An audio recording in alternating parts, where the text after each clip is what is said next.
আসসালামু আলাইকুম ওরহমতুল্লাহি ওয়া বারাকাতুহু। আমি যে টপিকটা নিয়ে আজকে আলোচনা করব সেটা হচ্ছে prophetic mindset through the lens of সিরা or through the lens of সুন্নাহ। রাসূল সাল্লাল্লাহু আলাইহি ওয়াসাল্লাম ওনার মাইন্ডসেট কেমন ছিল? মাইন্ডসেট শব্দটার সাথে আমরা মোটামুটি পরিচিত না, সবাই কি বলেন? মাইন্ডসেট মানে কি? মনস্তত্ত্ব, তাই তো? মানুষের মেন্টাল অ্যাটিটিউড, সে যেভাবে ভাবে, যেভাবে চিন্তা করে, একটা মানুষ তার চারপাশের জগৎটাকে যেভাবে দেখে, যেভাবে ভাবে, যেভাবে চিন্তা করে এবং যেভাবে সে সিদ্ধান্ত নেয়, এটাকে বলে তার mindset, the way of thinking. তো রাসূলুল্লাহ সাল্লাল্লাহু আলাইহি ওয়া আলিহি ওয়াসাল্লামের মাইন্ডসেট কেমন ছিল? তিনি বিভিন্ন সিচুয়েশনে কিভাবে এই সিচুয়েশনটাকে ডিল করতেন, ওনার অ্যাপ্রোচ কেমন ছিল, কোন পরিস্থিতিতে কিভাবে রিয়্যাক্ট করতেন, কিভাবে রেসপন্স করতেন, কিভাবে থিঙ্ক করতেন, কিভাবে ডিসিশন মেকিং করতেন, এই টোটাল বিষয়টাকে আজকে আমরা prophetic mindset through the lens of সিরাতে কভার করবার চেষ্টা করবো ইনশাআল্লাহ। একটু ভারী টপিক, তারপরে খুব সহজ করে উপস্থাপন প্রেজেন্টেশন করতে পারলে এটা বোঝা যাবে ইনশাআল্লাহ বিইذনিল্লাহ। তাহলে আমি প্রায়ই রাসূল সাল্লাল্লাহু আলাইহি ওয়াসাল্লামের মাইন্ডসেট বোঝানোর জন্য সিরাতে ঢুকে যাব, মানে রাসূল সাল্লাল্লাহু আলাইহি ওয়াসাল্লামের আসিরা আল আতিরা আল মুবারাকা, ওনার বায়োগ্রাফিতে প্রবেশ করব এবং সেখান থেকে রেফারেন্সগুলো শেয়ার করব আপনাদের সাথে, এবং সুন্নাহ থেকে রেফারেন্স শেয়ার করব, যাতে করে আমাদের কাছে ক্লিয়ার হয় যে ওনার মাইন্ডসেটটা কেমন, দৃষ্টিভঙ্গি কেমন। আমরা অনেকে বলি না যে দৃষ্টিভঙ্গি বদলান তো জীবন বদলে যাবে, এটা বলি না আমরা? তার মানে এটা খুব গুরুত্বপূর্ণ, মাইন্ডসেট খুব গুরুত্বপূর্ণ। আমরা প্রফিটিক মাইন্ডসেট নিয়ে কথা বলবো ইনশাআল্লাহ। আমি আমার রিসার্চে 12টা মাইন্ডসেট খুঁজে পেয়েছি, based on my personal research. আরও কিছু মাইন্ডসেট থাকতে পারে, কিন্তু মেইনলি ঘুরে ফিরে এই 12টার মধ্যেই সীমাবদ্ধ রাসূল সাল্লাল্লাহু আলাইহি ওয়াসাল্লামের মাইন্ডসেট। সেই 12টা মাইন্ডসেট কি কি, আমি পয়েন্টগুলো উল্লেখ করে আমি মূল আলোচনাতে প্রবেশ করছি।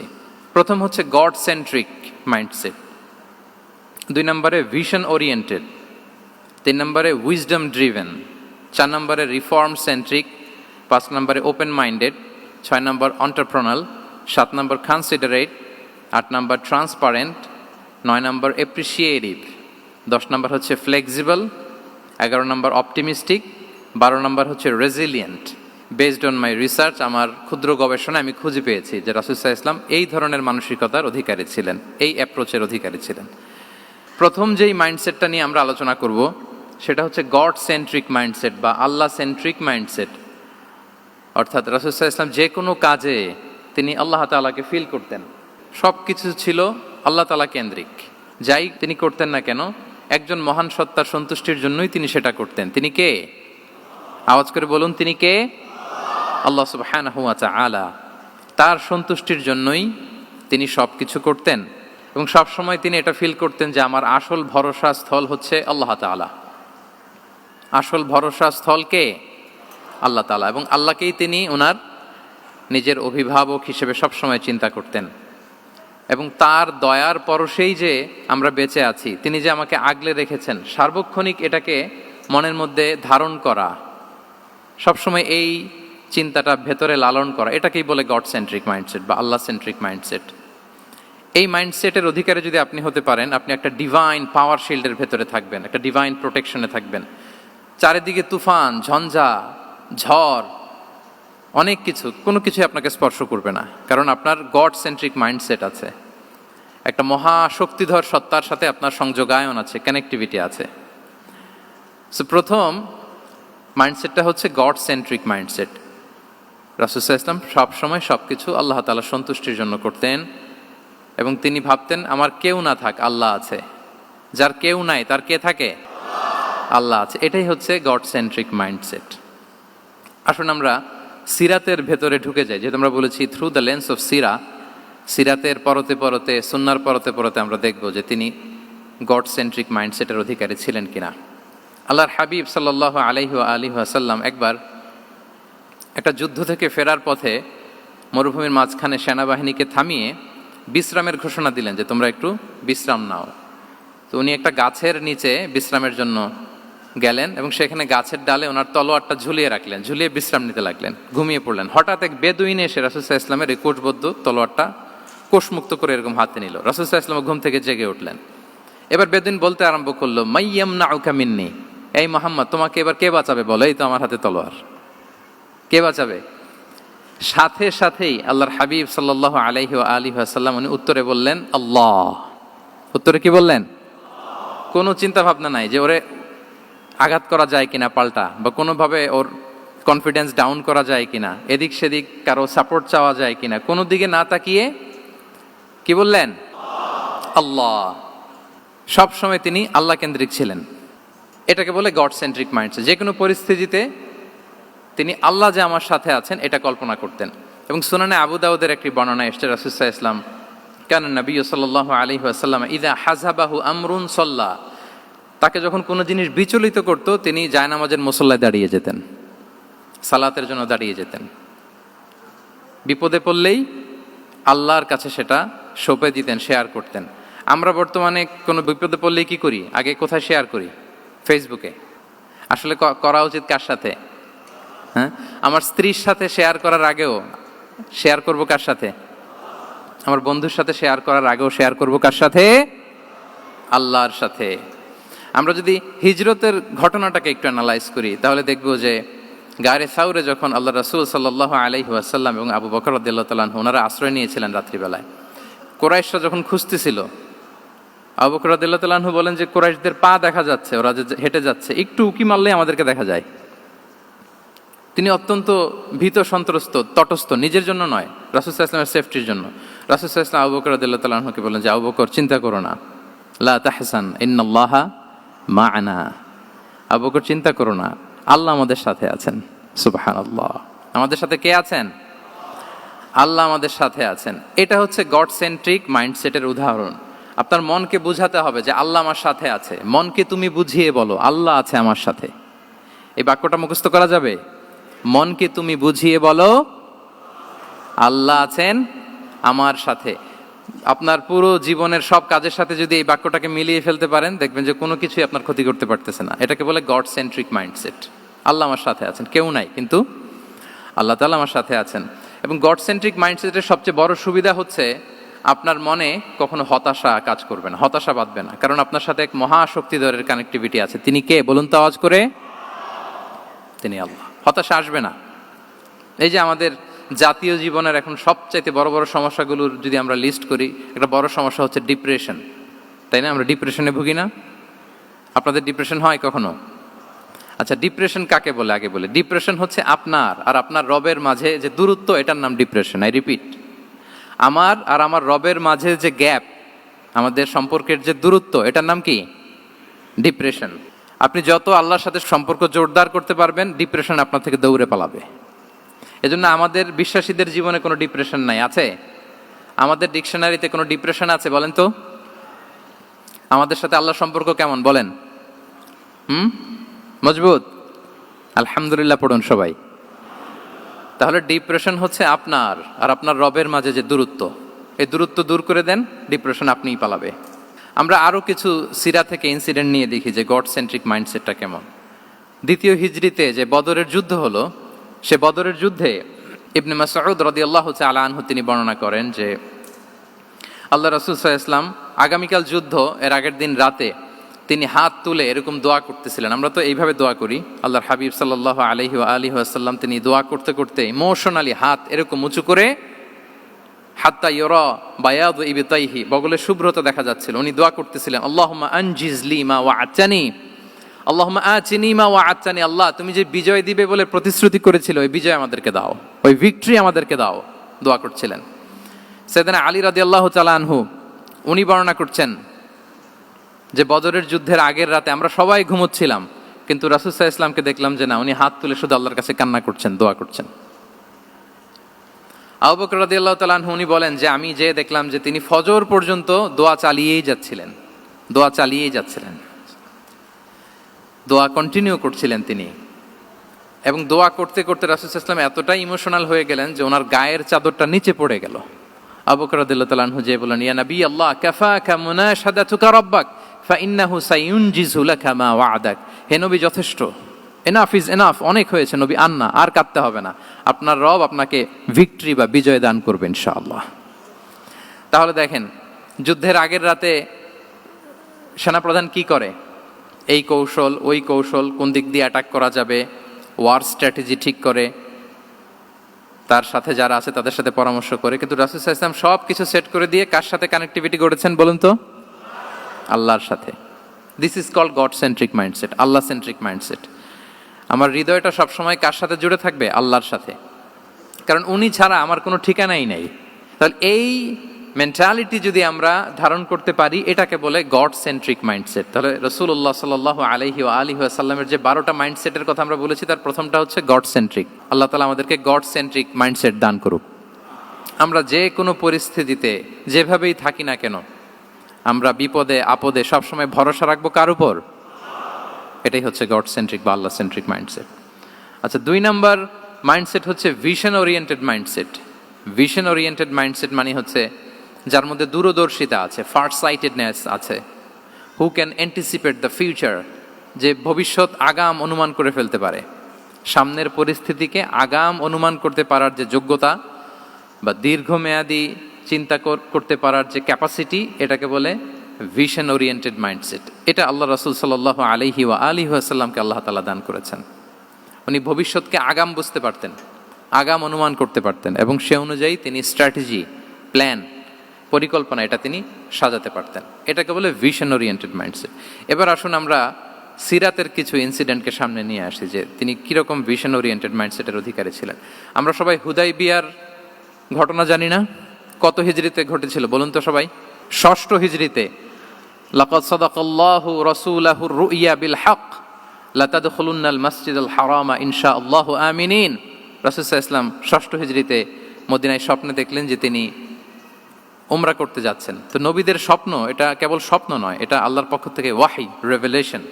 তো সেই হিসেবে তিনি 1400 সাহাবা নিয়ে উমরা করতে চলে গেলেন মক্কায়, কিন্তু মক্কাবাসী ঢুকতে দিল না, থামিয়ে দেয়া হলো। তো তখন একটা চুক্তি হয়েছিল, ওই চুক্তিতে বলা হলো, রাসূল সাল্লাল্লাহু আলাইহি ওয়াসাল্লাম লিখতে বললেন যে লিখো মিন মুহাম্মদ রাসূলুল্লাহ, আল্লাহর রাসূল মুহাম্মদের পক্ষ থেকে কুরাইশদের সাথে এই চুক্তি। কুরাইশরা আপত্তি করলো যে না, শুধু মুহাম্মদ লেখা যাবে, রাসূলুল্লাহ লেখা যাবে না, কারণ তুমি যে রাসূলুল্লাহ, আল্লাহর রাসূল, এটা যদি আমরা মেনে নেই তাহলে তোমার সাথে আর আমাদের দ্বন্দ্ব কিসের, আমরা তো ভাই ভাই হয়ে গেলাম, রাসূলুল্লাহ কাটো। সাহাবারা কেউ রাজি হয় না, বিশেষ করে ওমরে ফারুক রাদিয়াল্লাহু তাআলা, উনি রাজি হয় না, না না এটা কাটা যাবে না। রাসূল সাল্লাল্লাহু আলাইহি ওয়াসাল্লাম অনেক বলে কয়ে বুঝালেন যে না, দীর্ঘমেয়াদী চিন্তা করতে গেলে আমাদের এখন একটা শান্তি চুক্তির দরকার আছে, যাতে করে আমরা আমাদের গ্লোবাল নেভিগেশন সিস্টেম, দাওয়া সিস্টেমকে আরো স্ট্রং করতে পারি। অনেক বলে কয়ে রাসূলুল্লাহ কাটা হলো। এরপর তারা বলে চুক্তিতে লিখো যে এই বছর উমরা করতে দেয়া হবে না, এই বছর ফিরে যাবেন আপনারা সবাই। এটাও সাহাবারা রাজি হয় না, আল্লাহ রাসূল সাল্লাল্লাহু আলাইহি ওয়াসাল্লাম রাজি হলেন।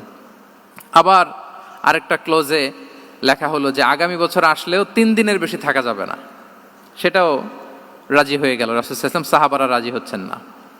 এরপর মক্কা থেকে কোনো লোক মদিনায় গেলে মদিনাবাসী তাকে রাখতে পারবে না, ফেরত দিতে হবে। কিন্তু মদিনা থেকে কোনো লোক মক্কায় আসলে মক্কাবাসী তাকে ফেরত দিতে বাধ্য থাকবে না। দেখেন, একটার পর একটা মুসলমানদের বিরুদ্ধে সব ক্লোজ যাচ্ছে, কোনো সাহাবীরাই রাজি হচ্ছেন না। কিন্তু আল্লাহ রাসূল সাল্লাল্লাহু আলাইহি ওয়া আলিহি ওয়াসাল্লাম তিনি বললেন যে না, লিখো লিখো। ওমর ফারুক রাদিয়াল্লাহু তাআলা আনহু এতটাই রাগান্বিত হলেন, তিনি প্রশ্ন করলেন, ইয়া রাসূলুল্লাহ, আলাইসা আনতা নাবিয়্যুন হক, আপনি এই যে কম্প্রোমাইজের পর কম্প্রোমাইজ করে যাচ্ছেন, আপনি কি সত্য নবী নন, সত্য রাসূল নন? আলাসনা আলা দীনিন হক, আমরা কি সত্যের উপর প্রতিষ্ঠিত নই? আলাইসাল কুরআনু কিতাবুন হক, তো সব যদি সত্য হয় আপনি কেন এগুলো মানছেন? রাসূল সাল্লাল্লাহু আলাইহি ওয়াসাল্লাম বললেন যে ওমর, তুমি বাদ সেদো না, মেনে নাও। মেনে নিলেন, এবং এই মেনে নেওয়াটাকেই আল্লাহ ভিক্টরি বলে ঘোষণা দিলেন, বিজয় বলে। আল্লাহু আকবার। ইন্না ফাতাহনা লাকা ফাতহাম মুবিনা। এবং হুদাইবিয়ার এই সন্ধি থেকেই বেসিকলি মক্কা বিজয় ওইদিকে ত্বরান্বিত হয়েছে গতি প্রবাহটা। কারণ রাসূল সাল্লাল্লাহু আলাইহি ওয়াসাল্লাম অনেক দূর দেখেছেন, সাহাবারাই সামনের কিছু বিষয়ে তারা খেয়াল করছেন, কিন্তু রাসূলুল্লাহ সাল্লাল্লাহু আলাইহি ওয়াসাল্লাম তিনি অনেক দূর দেখতে পাচ্ছেন। আচ্ছা বলেন, 3 তলার উপর থেকে একজন একটা ভিউ দেখতে পায়, আর 30 তলা উপর থেকে আরেকজন একটা কন্ডোমিনিয়ামের উপর থেকে একটা পানোরামিক ভিউ দেখতে পায়, দুইজনের ভিউ দেখা কি একরকম হয়? বলেন, একরকম হবে? কখনোই হবে না। তাহলে 30 তলার উপর থেকে যিনি দেখবে তিনি একটা পানোরামিক ভিউ দেখবে, দ্য টোটাল সিনারিও তার কাছে ক্রিস্টাল ক্লিয়ার হবে, যেটা সাহাবা রিদওয়ানুল্লাহি তাআলা আলাইহিম আজমাইন ওনাদের কাছে ক্লিয়ার ছিল না। এবং ঠিকই এই যে এটা তো বেশি দিন স্থায়ীও হয়নি, 6ষ্ঠ হিজরি থেকে 8ম হিজরি, মাত্র 3 বছরের ব্যবধানে রাসূল সাল্লাল্লাহু আলাইহি ওয়াসাল্লাম যত রিজিওনাল সুপার পাওয়ার ছিল, ওয়ার্ল্ড সুপার পাওয়ার ছিল, পার্সিয়ান এম্পায়ার, তারপর Roman empire, Byzantine empire, Egyptian empire, সব এম্পায়ারদের কাছে চিঠি পাঠিয়েছেন, সালামুন আলা মান ইত্তাবা আল হুদা আসলিম তাসলাম। এবং ইসলামের এক্সপান্ড হয়েছে, ওনার গ্লোবাল নেভিগেশন সিস্টেম উনি চালু করেছেন। এর কারণ কি? উনি ছিলেন ভিশন ওরিয়েন্টেড মাইন্ডসেটের অধিকারী, দূরদর্শী, অনেক দূর দেখতে পেতেন, অনেক দূর তিনি দেখতে পেতেন, দীর্ঘমেয়াদী তিনি পরিকল্পনা করতে পারতেন। এটা হচ্ছে ভিশন ওরিয়েন্টেড মাইন্ডসেট যারা হয় তাদের ক্যারেক্টারিস্টিক্স বা ফিচার। আরও একটা উদাহরণ দেই, আপনারা কি বলতে পারেন আবিসিনিয়াতে নবুয়তি কত সালে সাহাবারা হিজরতে গিয়েছিল? বলতে পারবেন কেউ? হ্যাঁ, নবুয়তি কত সালে? 5ম সালে। হ্যাঁ, নবুয়তি 5ম বছর ওনারা আবিসিনিয়াতে, বর্তমানে যেটা ইথিওপিয়া বা ইরিত্রিয়া, সেখানে সাহাবারা হিজরতে গিয়েছিলেন। এবং আবিসিনিয়াতে এই যে হিজরতে গেল, তারা সবাই মিলে ফিরে এসেছিল মদিনায় কবে? এটা কি কেউ জানেন? আল্লাহ আকবার, মাশাআল্লাহ মাশাআল্লাহ। বসুন। খায়বার বিজয়ের দিন এসেছিলেন। আবিসিনিয়াতে যারা হিজরতে গিয়েছিলেন তারা মদিনায় ব্যাগ এন্ড ব্যাগেজ সব কিছু নিয়ে খায়বার বিজয়ের সময়, মানে 7ম হিজরিতে এসেছিলেন। তো রাসূল সাল্লাল্লাহু আলাইহি ওয়াসাল্লাম যখন মক্কা থেকে মদিনায় হিজরত করলেন, সব সাহাবারা মদিনায় চলে আসছেন। মদিনায় এখন একটা ইসলামিক সোসাইটি, ইসলামিক স্টেট। বদরের যুদ্ধে মুসলমানদের বিজয়, খন্দকে বিজয়, খন্দক তো 5মে। তারপরে ওনারা কেন আসে না বলেন তো? আসেনি। 7ম হিজরিতে এসেছেন। জাফর রাদিয়াল্লাহু তাআলা আনহুর নেতৃত্বে, সাইয়েদনা আলী রাদিয়াল্লাহু তাআলা আনহুর আপন ভাই, বড় ভাই, ওনার নেতৃত্বে যখন 7ম হিজরিতে ওখানে যাওয়ার 15 বছর পর যখন তারা সবাই ফিরলেন, রাসূল সাল্লাল্লাহু আলাইহি ওয়াসাল্লাম এত খুশি হলেন, তিনি বললেন, মা আদরি বি আইয়িহিমা আনা আফরাহ বি ফাতহি খাইবার আও বি কুদুমি জাফর। আমি কোনটাতে বেশি খুশি আজকে আমি জানি না, খায়বার বিজয়ে বেশি খুশি না আমার ভাই জাফরকে পেয়ে বেশি খুশি। আল্লাহু আকবার, এত খুশি হয়েছিলেন। তো এখন এমনি তো মনে প্রশ্ন জাগে যে রাসূল সাল্লাল্লাহু আলাইহি ওয়াসাল্লাম যখন মদিনায় চলে আসলেন, কোরআনের আয়াতগুলো নাজিল হয়, সালাত ফরজ হলো, জাকাত আসলো, সব হলো, একটার পর একটা হচ্ছে, ইসলামিক স্টেট, তো ওনারাই কেন আবিসিনিয়াতে পড়ে আছেন? প্রশ্ন জাগে না? ওই সময় একটা ক্রাইসিস মোমেন্ট ছিল, তখন ওনারা গিয়েছিল আবিসিনিয়াতে, কিন্তু আসে না কেন? ওনারা এসেছেন 7ম হিজরিতে। এর কারণ আবিসিনিয়ায় কিছু মুসলিমদেরকে রেখে দেওয়া, এটা রাসূলুল্লাহ সাল্লাল্লাহু আলাইহি ওয়াসাল্লামের প্ল্যান বি ছিল। কি ছিল? Plan B. রাসূল সাল্লাল্লাহু আলাইহি ওয়াসাল্লাম অপেক্ষা করছিলেন যে মদিনাকে প্রথমে ইন্টারনাল যত থ্রেট আছে এগুলো থেকে মুক্ত করতে হবে, এরপরে মদিনাকে যত এক্সটার্নাল থ্রেট আছে এগুলো থেকে মুক্ত করতে হবে। সব যখন মুক্ত করে উনি দেখলেন যে না, মদিনা সেফ জোন, এখন আর আলাদা একটা বেজ, একটা এক্সট্রা সেফ জোন বা এডিশনাল বেজ আমার কোথাও দরকার নাই। তখনই তিনি লোক পাঠালেন যে যাও, জাফরের নেতৃত্বে আবিসিনিয়ায় যারা হিজরত করেছে তারা সবাই মদিনায় চলে আসো। সুবহানাল্লাহ বিহামদি। তাহলে একটা প্ল্যানে কাজ করতেন না। আমরা তো এরকম করি, একটাই প্ল্যান। প্ল্যান কটা? এটা যদি ওয়ার্ক না করে শেষ, আমও নাই, সালাও নাই। কিন্তু রাসূলুল্লাহ সাল্লাল্লাহু আলাইহি ওয়া সাল্লামের প্ল্যান এ ছিল, প্ল্যান বি ছিল, প্ল্যান সি ছিল। প্ল্যান এ ওয়ার্ক না করলে প্ল্যান বিতে যেতেন, বি ওয়ার্ক না করলে সিতে যেতেন, এইভাবে তিনি কাজ করতেন। তাহলে এটা হচ্ছে বেসিকলি ভিশন ওরিয়েন্টেড মাইন্ডসেটের অধিকারী যারা, তারা এটা করে, যারা ফিউচারকে অ্যান্টিসিপেট করতে পারে, আগাম অনুভব করতে পারে যে কি হতে পারে সামনে। এই যে বাংলাদেশের বিভিন্ন প্ল্যান পরিকল্পনায় আমরা দেখা যায় যে এখান দিয়ে একটা ব্রিজ করে পরে ভাঙতে হয়, রাস্তা একটা তৈরির পরে ভাঙতে হয়, কোথায় এক টানেল হয়ে আছে প্রতি মাসে মাসে এখন লস হয়, তারপর 1 ঘন্টা বৃষ্টি হলে পুরো ঢাকা শহর এটা বন্যা হয়ে যায়। এগুলো হচ্ছে একাধিক প্ল্যান না থাকা, ভিশনারি অ্যাটিটিউডের অধিকারী না হওয়ার কারণে এই ঝামেলাগুলো আমাদের হচ্ছে।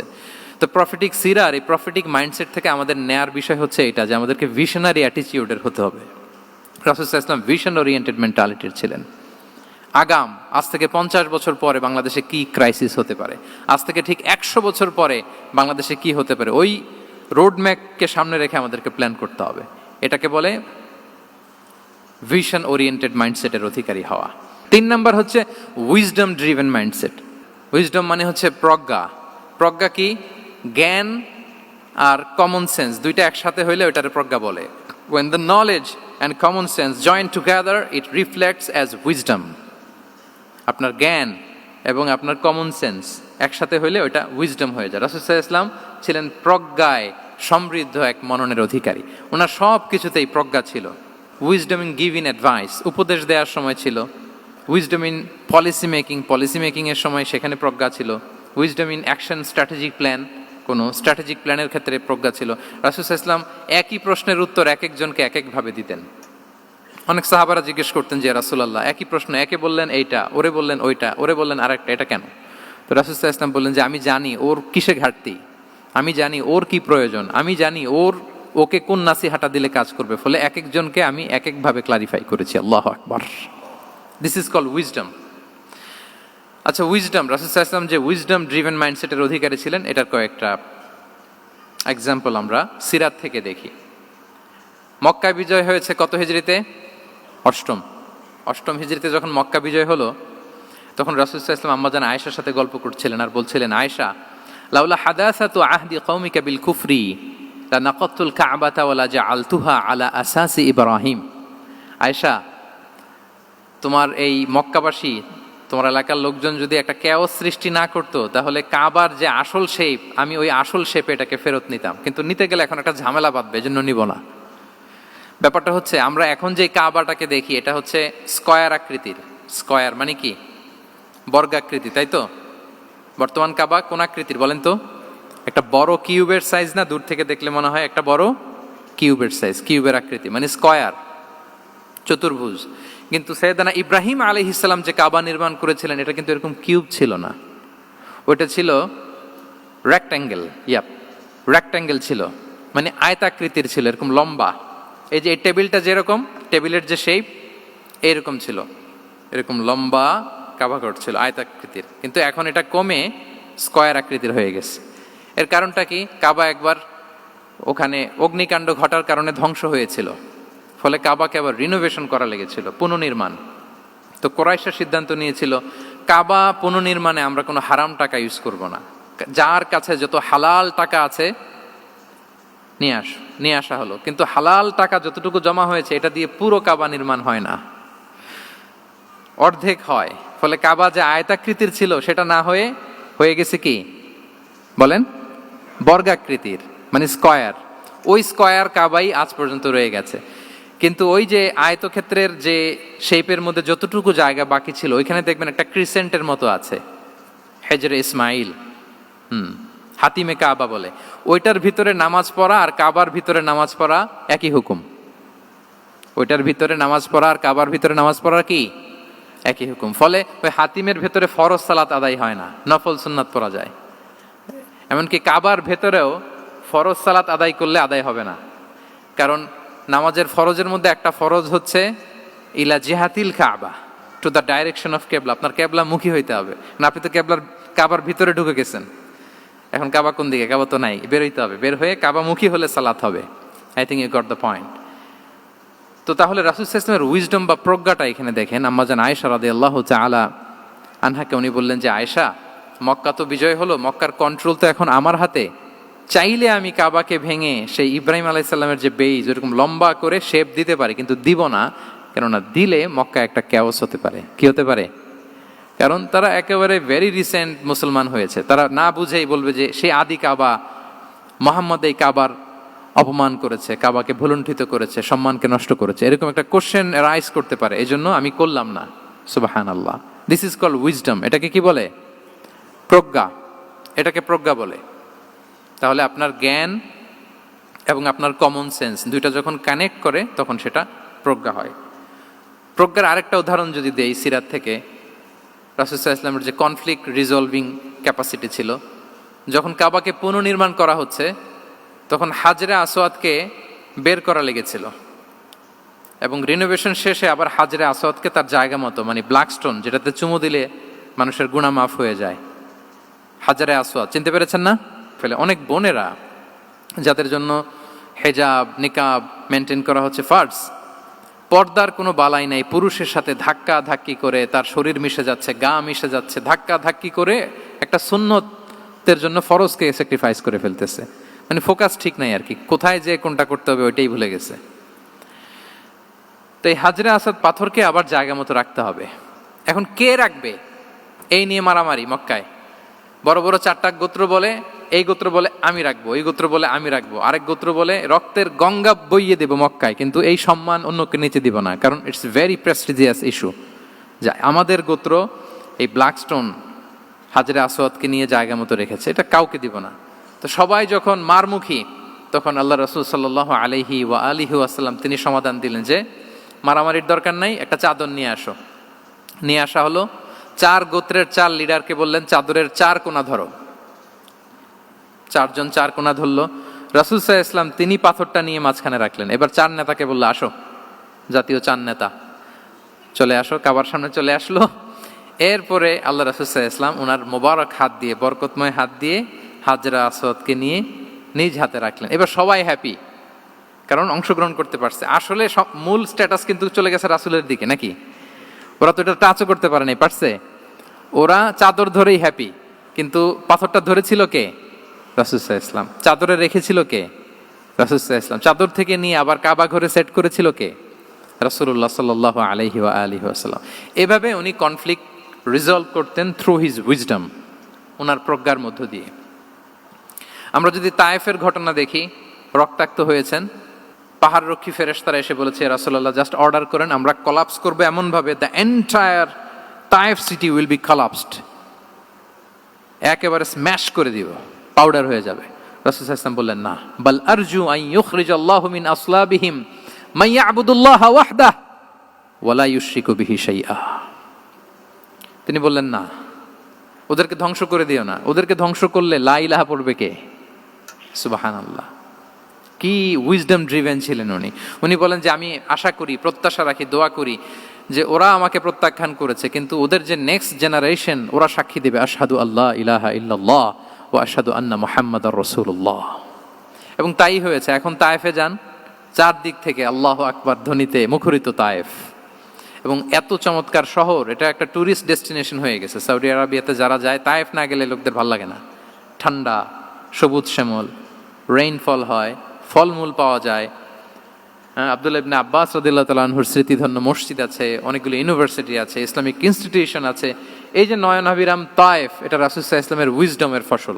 ওই দিন যদি রাগের চোটে বলতো যে হ্যাঁ দাও, স্ম্যাশ করে দাও, তাইলে এই যে যারা শাহাদা পড়েছে, নও মুসলিম হয়েছে, এটা কিন্তু হতো না। তাহলে এটা হচ্ছে রাসূল সাল্লাল্লাহু আলাইহি ওয়াসাল্লামের প্রজ্ঞার একটা উদাহরণ। আর একটা উদাহরণে যাই। রাসূল সাল্লাল্লাহু আলাইহি ওয়াসাল্লাম যখন আকাবার দ্বিতীয় শপথ করে ফেললেন ইয়াসরিববাসীর সাথে, তখনও মদিনা হয়নি, তো তখন মদিনাবাসী বলল যে রাসূলুল্লাহ, আপনি তো এখনো হিজরত করবেন না, তো আমাদেরকে কোরআন শিখাবে কে, সালাত শিখাবে কে? আপনি একজন দায়ী পাঠান, আমাদের সাথে একজন টিচার দেন। রাসূল সাল্লাল্লাহু আলাইহি ওয়াসাল্লাম তখনও মদিনাতে হিজরতে যাননি, আমাদের সাথে একজন দায়ী পাঠাবেন। তো রাসূল সাল্লাল্লাহু আলাইহি ওয়াসাল্লাম একজনকে দায়ী হিসেবে পাঠিয়েছিলেন। বলেন ওই দায়ীর নাম কি? কি নাম? মুসআব ইবনে উমাইর রাদিয়াল্লাহু তাআলা আনহু, যিনি উহুদের যুদ্ধে শহীদ হয়েছিলেন, উনাকে পাঠিয়েছিলেন। দেখেন, উনি আবু বকর রাদিয়াল্লাহু তাআলা আনহুকে পাঠান নাই, পাঠিয়েছেন ওমর ফারুককে, ওসমান রাদিয়াল্লাহু তাআলা আনহু, আলী রাদিয়াল্লাহু তাআলা আনহু, কাউকে পাঠাইছেন? কারে পাঠালেন? মুসআবকে। এর কারণ হচ্ছে উনি দেখতে খুব স্মার্ট ছিলেন, খুব ড্যাশিং ফেসের অধিকারী ছিলেন, মক্কার এলিট ফ্যামিলির একজন যুবক ছিলেন, এবং উনি সবচাইতে দামি দামি পারফিউম কালেক্ট করে ওইটা দিতেন। উনি মক্কার কোনো রাস্তা দিয়ে হেঁটে গেলে লোকজন বুঝতো এই রাস্তা দিয়ে কিছুক্ষণ আগে হেঁটে গিয়েছে মুসআব ইবনে উমাইর। সুবহানাল্লাহ। আমরা বাংলায় বলি না যে আগে দর্শনদারি পরে গুণবিচারী, এই কথাটার সাথে পরিচিত আপনারা? আগে দর্শনদারি পরে গুণবিচারী। আল্লাহ তাআলা এক একজনকে আমাদেরকে এক এক অবয়বে সৃষ্টি করেছেন। হুয়াল্লাযী ইউসাউবিরুকুম ফিল আরহামি কাইফা ইয়াশা। আল্লাহর একটা নাম হচ্ছে তিনি আল মুসাউবির, দ্য ডিজাইনার। মায়ের গর্ভে থাকতেই আমাদের কার চেহারা, কার কণ্ঠস্বর, কার স্কিন কালার, কে কিরকম হব, সব ফিক্স তিনি ঠিক করে দিয়েছেন। এটা আল্লাহর দেয়া। কিন্তু রাসূল সাল্লাল্লাহু আলাইহি ওয়াসাল্লামের উইজডমের ব্যাপার হচ্ছে তিনি আবু বকর রাদিয়াল্লাহু তাআলা আনহু, ওমর রাদিয়াল্লাহু তাআলা আনহু, ওসমান আলী, কাউকে চুজ না করে কাকে পাঠালেন? মুসআব ইবনে উমাইরকে। যে তাকে দেখলেই সবাই আগে পাগল হয়ে যায়, মানে ইমপ্রেস হয়ে যায়। হ্যাঁ, ফার্স্ট ইমপ্রেশনটা তার খুব ভালো, খুব ভালো। উনি মুসআব ইবনে উমাইরকে পাঠালেন, এবং যেই প্ল্যান সেই কাজ। উনি যে পুরো মদিনা কাঁপায় ফেলছেন, মাশাআল্লাহ। মদিনার ঘরে ঘরে উনি ইসলামের বার্তা পৌঁছে দিয়েছেন, এবং স্বয়ং রাসূলুল্লাহ সাল্লাল্লাহু আলাইহি ওয়াসাল্লামের আগে তিনি মদিনাতে জুমার নামাজ পড়েছিলেন। কারণ জুমার বিধান আসছে, কিন্তু মক্কা এমন একটা ল্যান্ড যেখানে এখনো জুমা পড়া আবশ্যক হয় নাই, চারদিকে কুফর বেষ্টিত। তো রাসূল সাল্লাল্লাহু আলাইহি ওয়াসাল্লাম লোক পাঠিয়েছেন যে জুমার বিধান এসছে, মুসাব তুমি কিন্তু মদিনায় যারা আছে তাদেরকে নিয়ে জুমা পড়ে ফেলো। তো মুসাব রাদিয়াল্লাহু তাআলা আনহু স্বয়ং রাসূলুল্লাহ সাল্লাল্লাহু আলাইহি ওয়াসাল্লামের আগে রাসূল সাল্লাল্লাহু আলাইহি ওয়াসাল্লামের পারমিশন নিয়ে মদিনাতে জুমা কায়েম করে ফেলছে। সুবহানাল্লাহি ওয়া বিহামদিহি। দেখেন, উইজডম ড্রিভেন পার্সোনালিটির অধিকারী ছিলেন, প্রজ্ঞার অধিকারী ছিলেন, অন্য কাউকে পাঠাননি। কাকে পাঠিয়েছেন? মুসআব ইবনে উমাইর। তাহলে উনি যেই কাজটাই করতেন, যেটা বলতেন, যেটাতে এঙ্গেজ হতেন, এর নেপথ্যে প্রজ্ঞা ছিল। কি ছিল ভাই? উইজডম ছিল। আল্লাহ যেন সেই উইজডম আমাদেরকে দান করেন, আল্লাহ যেন সেই প্রজ্ঞা দিয়ে আমাদেরকে সমৃদ্ধ করেন। আমরা সবাই পড়ি আমিন। 4 নাম্বার হচ্ছে রিফর্ম সেন্ট্রিক মাইন্ডসেট। মানে রাসূল সাল্লাল্লাহু আলাইহি ওয়াসাল্লাম সংস্কারবাদী ছিলেন আর কি। ভুলভাল দেখলে রিফর্ম করতেন, ইসলাহ করতেন, সংস্কার। এখন তো ওই যে অনেকগুলো সংস্কার কমিটি হলো দেখলাম বাংলাদেশে, খুব সুন্দর বিভিন্ন বিষয়ে সংস্কার হচ্ছে। এবং স্বাধীনতার পরে আমাদের বয়স তো আর বেশি না, মানে সব দলের লোকেরা মিলে একসাথে এরকম বসা, এরপর রাষ্ট্রীয় ইস্যু নিয়ে ডিসকাস করা, এরপর মাঝে মাঝে আবার ওয়ার্কআউট করা, আবার একটু মিষ্টি ঝগড়া করা, আবার একটু ফান করা, এই সব কিছুর মধ্য দিয়ে জাতির জন্য ভাবা, নতুন নতুন চিন্তা প্রণয়ন। That's very good, I do appreciate. এটা দরকার, এমন বাংলাদেশই তো আমরা চেয়েছিলাম, ঠিক কিনা বলেন? এই যে রিফর্ম হচ্ছে, এটা অ্যাপ্রিসিয়েবল। রাসূল সাল্লাল্লাহু আলাইহি ওয়াসাল্লামের কিন্তু এই রিফর্ম সেন্ট্রিক মাইন্ডসেট ছিল। অন্যায় দেখলে, ভুলভাল দেখলে, অসঙ্গতি দেখলে, ইনকনসিস্টেন্সি দেখলে শুধরে দিতেন। শুদ্ধাচার অভিযান চালিয়েছেন মক্কাতেও মদিনাতেও, রিফর্ম করতেন। সব খারাপকে তিনি ভালো দিয়ে পরিবর্তন করে দিতেন। আসুন সিরাতের আয়নায়, থ্রু দ্য লেন্স অফ সিরা আমরা দেখি কিভাবে পরিবর্তন করতেন। রাসূল সাল্লাল্লাহু আলাইহি ওয়াসাল্লামের একটা আদত বা হ্যাবিট ছিল, তিনি কোনো ব্যক্তির বা কোনো স্থানের কোনো বাজে নাম বা খারাপ নাম দেখলে ওটা ভালো নামে চেঞ্জ করে দিতেন। মক্কা থেকে মদিনায় হিজরতের আগে মদিনার নাম ছিল ইয়াসরিব। কি ছিল? ইয়াসরিব মানে হচ্ছে প্রতিশোধ বা নিন্দা বা ক্ষোভ বা ভর্ৎসনা, সবগুলোই খুব বাজে মিনিং ডিনোট করে। রাসূল সাল্লাল্লাহু আলাইহি ওয়াসাল্লাম বললেন, আমি যেই শহরে হিজরত করব এই শহরের নাম ক্ষোভ, এই শহরের নাম হিংসা, এটা হইতে পারে? বলেন। রাহমাতাল লিল আলামিন, হ্যাঁ, mercy and peace for the entire universe করে যাকে আল্লাহ পাঠিয়েছেন, উনি যেই শহরে থাকবেন ওই শহরের নাম প্রতিশোধের শহর, এটা হবে? উনি শহরের নাম চেঞ্জ করে দিলেন। উনি শহরের নাম দিলেন মদিনাতুন নবী। কি দিলেন? মদিনাতুন নবী, অথবা তবা তয়্যিবা, চেঞ্জ করে দিলেন, পরিবর্তন করে দিলেন। এক এলাকায় যে বিষ্ণু ইসলাম দেখলেন যে গাছপালা হয় না, উনি বললেন মাসমুহা হাযিহিল আরদ, এই জায়গার নাম কি? সবাই বলে ইসমুহা গাদেরা। গাদেরা মানে হচ্ছে মাকান লা নাবাতা ফিহি ওয়ালা শাজার, এমন জায়গা যেখানে ঘাস লতাপাতা কিছুই জন্মায় না। রাসূল সাল্লাল্লাহু আলাইহি ওয়াসাল্লাম বললেন, এই জন্যই তো ঘাস জন্মায় না, নাম তো রাখছো খুব বাজে একটা নাম। রাসূল সাল্লাল্লাহু আলাইহি ওয়াসাল্লাম বললেন, আজ থেকে এলাকার নাম গাদেরা নয়, এলাকার নাম আজকে থেকে খাদেরা। কি নাম? খাদেরা মানে কি বলেন? সবুজ, গ্রিন, এভারগ্রিন, সবুজ শ্যামল। এবং রাসূল সাল্লাল্লাহু আলাইহি ওয়াসাল্লাম যখন গ্রিন ল্যান্ড নাম দিয়ে দিলেন, এরপর থেকে সবুজ শ্যামল করে আল্লাহ জায়গাটাকে বরকতময় করে দিলেন। Changing names. এক সুন্দরী নারীকে বললেন মাসমুকি, কি নাম? বলে আসিয়া। আসিয়া মানে অবাধ্য। রাসূল সাল্লাল্লাহু আলাইহি ওয়াসাল্লাম বললেন, তুমি এত সুন্দরী, you are a beautiful lady, আর কি বাজে একটা নাম রেখেছো আসিয়া। তুমি আসিয়া কেন হবে? আজকে থেকে তোমার নাম জামিলা, মানে তুমি সুন্দরী, রূপবতী। সুবহানাল্লাহ, সুন্দর একটা নাম দিয়ে দিলেন। এক সাহাবীর নাম ছিল হাজান। হাজান মানে রাফ এন্ড টাফ, রুক্ষ। রাসূল সাল্লাল্লাহু আলাইহি ওয়াসাল্লাম বললেন, না, হাজান না, তোমার নাম আজকে থেকে সাহাল। কি নাম? সাহাল। সাহাল মানে সহজ। উনি বলেন, যেদিন থেকে সাহাল রাখছি এর আগ পর্যন্ত নাকি ওনার অসুস্থতা, রোগ বালাই একটার পর একটা লেগেই থাকতো। যেদিন থেকে সাহাল, ওই দিন থেকে উনি বলেন যে আল্লাহ তাআলা নবীর এই নাম চেঞ্জ করে দেওয়ার বারাকায় আমার পুরো জীবনের সব কাজকে আল্লাহ তাআলা সহজ করে দিয়েছেন। তাহলে রিফর্ম সেন্ট্রিক মাইন্ডসেট, আমরাও খারাপ কিছু দেখলে ভালো দিয়ে পরিবর্তন করব। কি বলেন? আচ্ছা, এটা তো নাম চেঞ্জ করে দেয়া। এবার সোশ্যাল রিফর্ম তিনি কি কি করেছেন আমরা একটু দেখি। তিনি যখন যুবক, মক্কায় এক ইয়ামানি লোক ব্যবসা করতে এসে তার প্রোডাক্ট বিক্রি করার পরে, আস ইবনে ওয়াইল নামে এক লোকের কাছে বিক্রি করার পরে যখন দাম চাইতে গেল, আস বলে, আরে বেটা, আমরা মক্কার সন্তান, আমরা দাম দিব না। তো সে ভাবলো হয়তো আমার সাথে ঠাট্টা করেছে, হজের মৌসুম যাক, বেচাকেনা শেষ করে যাওয়ার পথে দামটা নিয়ে যাব। সে ফেরার দিন আবার গেল যে আমার তো জিনিসের দামটা আপনি দিলেন না। সে বলে, আমরা এই ভূখণ্ডের মালিক, আমরা দাম দেই না, এটা তো বড় জুলুম। সে কান্নাকাটি শুরু করলো। তার এই কান্নাকাটি দেখে আল্লাহ রাসূল সাল্লাল্লাহু আলাইহি ওয়াসাল্লাম ওনার চাচা জুবাইর ইবনে আব্দুল মুত্তালিব সহ ইয়াং স্টার যারা আছে, দ্য ইয়ুথ অব মক্কা, তাদের সবাইকে নিয়ে একটা সোসাইটি করলেন। এই যে আমরা হালাফুল ফুদুলের নাম শুনি না, যেটা বাংলা আমরা কি বলি? হিলফুল ফুজুল। এই নামে তো অনেক সংগঠন আছে বাংলাদেশে। কি বলেন? যুবকরা কোনো সংগঠন করলে কমনলি এই নামটা পছন্দ করে, হিলফুল ফুজুল। আসলে এটার মূল নাম ছিল হালাফুল মুত্তাইয়িবিন। তিব মানে হচ্ছে রং। রাসূল সাল্লাল্লাহু আলাইহি ওয়াসাল্লাম সবাই মিলে, তখন জাহিলি যুগে একটা কালচার ছিল, বালতি ভর্তি রঙের ভেতরে হাত ঢুকিয়ে দিত, দিয়ে এই রং সমেত হাতটা তারা পাথরের মধ্যে লাগাতো, সবার হাত ওইখানে দিত, মানে আমরা হাতে হাত রেখে কমিটেড, আমরা ঐক্যবদ্ধ হলাম। সেখান থেকে হয়েছে হালাফুল মুত্তাইবিন থেকে হালাফুল ফুদুল। ওনারা বলল যে না, আমরা সবাই থাকবো মা আল মাজলুমি দিদ্দা জালেম, আমরা মজলুমের পক্ষে থাকবো, জালেমের বিপক্ষে থাকবো। এবং যেই প্রতিজ্ঞা ওই কাজ, সবাই মিলে আস ইবনে ওয়াইলকে ধরলো, তার কাছ থেকে টাকা আদায় করে ওই ইয়ামানি ব্যবসায়ীর কাছে পৌঁছে দিয়ে তিনি মাজলুমকে সহায়তা করেছেন। সুবহানাল্লাহ। এবং এই টেন্ডেন্সি, এই জুলুম, চাঁদাবাজি যেগুলো ছিল মক্কার জমিনে, রাসূল সাল্লাল্লাহু আলাইহি ওয়াসাল্লাম এই সোশ্যাল রিফর্মের মাধ্যমে এটাকে সংস্কার করেছেন। তাহলে এই যে রিফর্ম সেন্ট্রিক আমাদের হইতে হবে। আমাদের সমাজেও এখন চাঁদাবাজি আছে না নাই বলেন? খুন খারাপি আছে না নাই? সামাজিক অনাচার? তাহলে ঐক্যবদ্ধ হইতে হবে আমাদেরকে রিফর্মের জন্য। যুবক যারা আমরা আছি, যাদেরকে আল্লাহ আমাদের বলার সুযোগ দিয়েছে, লেখার সুযোগ দিয়েছে, ফিল্ডে কাজের সুযোগ দিয়েছে, আমরা সবসময় মজলুমের পক্ষে থাকবো, আমরা সবসময় জালেমের বিপক্ষে থাকবো। আমাদের নীরবতা আর আমাদের নিশ্চুপ থাকাই জালিমদেরকে আরো বড় বড় জালিম বানিয়েছে। এজন্য নাহনু মাআল মাজলুম দিদ্দা যালিম, এটা হচ্ছে আমাদের স্লোগান। আমরা কাদের সাথে? মজলুমের সাথে। আওয়াজ করে বলেন, কার সাথে? ইত্তাকু দাওয়াতাল মাজলুম। রাসূল সাল্লাল্লাহু আলাইহি ওয়াসাল্লাম বলেন, তোমরা মাজলুমের কান্নাকে ভয় করো, কেননা মাজলুমের কান্না আর আল্লাহর মাঝে কোনো ফারাক থাকে না, কোনো পর্দা থাকে না, বদদোয়া করলেই কবুল হয়ে যায়। তাহলে এভাবে রাসূলুল্লাহ সাল্লাল্লাহু আলাইহি ওয়া আলিহি ওয়াসাল্লাম তিনি সোশ্যাল রিফর্ম করেছেন।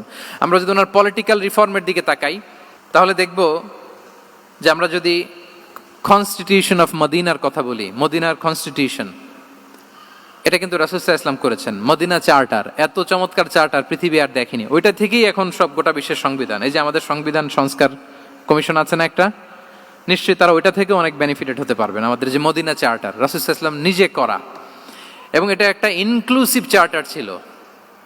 মুসলিম, পেগানস, জুইশ, সব ধর্মের মানুষকে নিয়ে তিনি মদিনাতে ওয়ান উম্মাহ ঘোষণা দিয়েছিলেন। ওয়ান উম্মাহ, উই আর ওয়ান উম্মাহ। হোক তুমি পেগান মুশরিক, হোক তুমি জুইশ মানে ইহুদি, হোক তুমি মুসলিম, তুমি যেই ধর্মের হও না কেন, মদিনাকে রক্ষা করতে যে আমরা সবাই মিলে উম্মাহ ওয়াহেদা, আমরা সবাই মিলে কি উম্মাহ ওয়াহেদা। পৃথিবীর অনেক দেশ এই আইডিওলজিকে ধারণ করে হু হু করে এগিয়ে গিয়েছে। মালয়েশিয়াতে 3টা রেস, আমি তো প্রায় এক যুগ ওখানে, আমার 2টা ডিগ্রি ওখান থেকে, মাস্টার্স পিএইচডি। সো আমি কাছ থেকে তাদেরকে দেখার সুযোগ পেয়েছি। ওখানে মালয়েরা আছে, তামিলরা আছে, চাইনিজরা আছে, 3 জাতি মিলে ওদের স্লোগান হচ্ছে সাতু মালয়েশিয়া।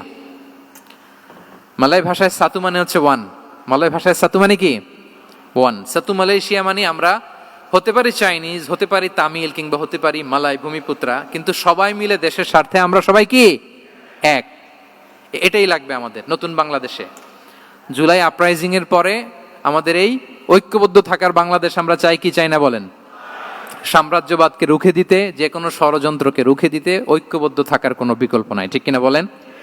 ঐক্যবদ্ধ থাকতে হবে আমাদেরকে, যেটা রাসূলুল্লাহ সাল্লাল্লাহু আলাইহি ওয়া আলিহি ওয়াসাল্লাম মদিনা চার্টারে আমাদেরকে শিখিয়েছেন যে আমরা ওয়ান উম্মাহ। তাহলে খারাপ নাম দেখলে চেঞ্জ করতেন, পলিটিক্যাল রিফর্ম করেছেন ওয়ান উম্মাহ গঠনের মধ্য দিয়ে।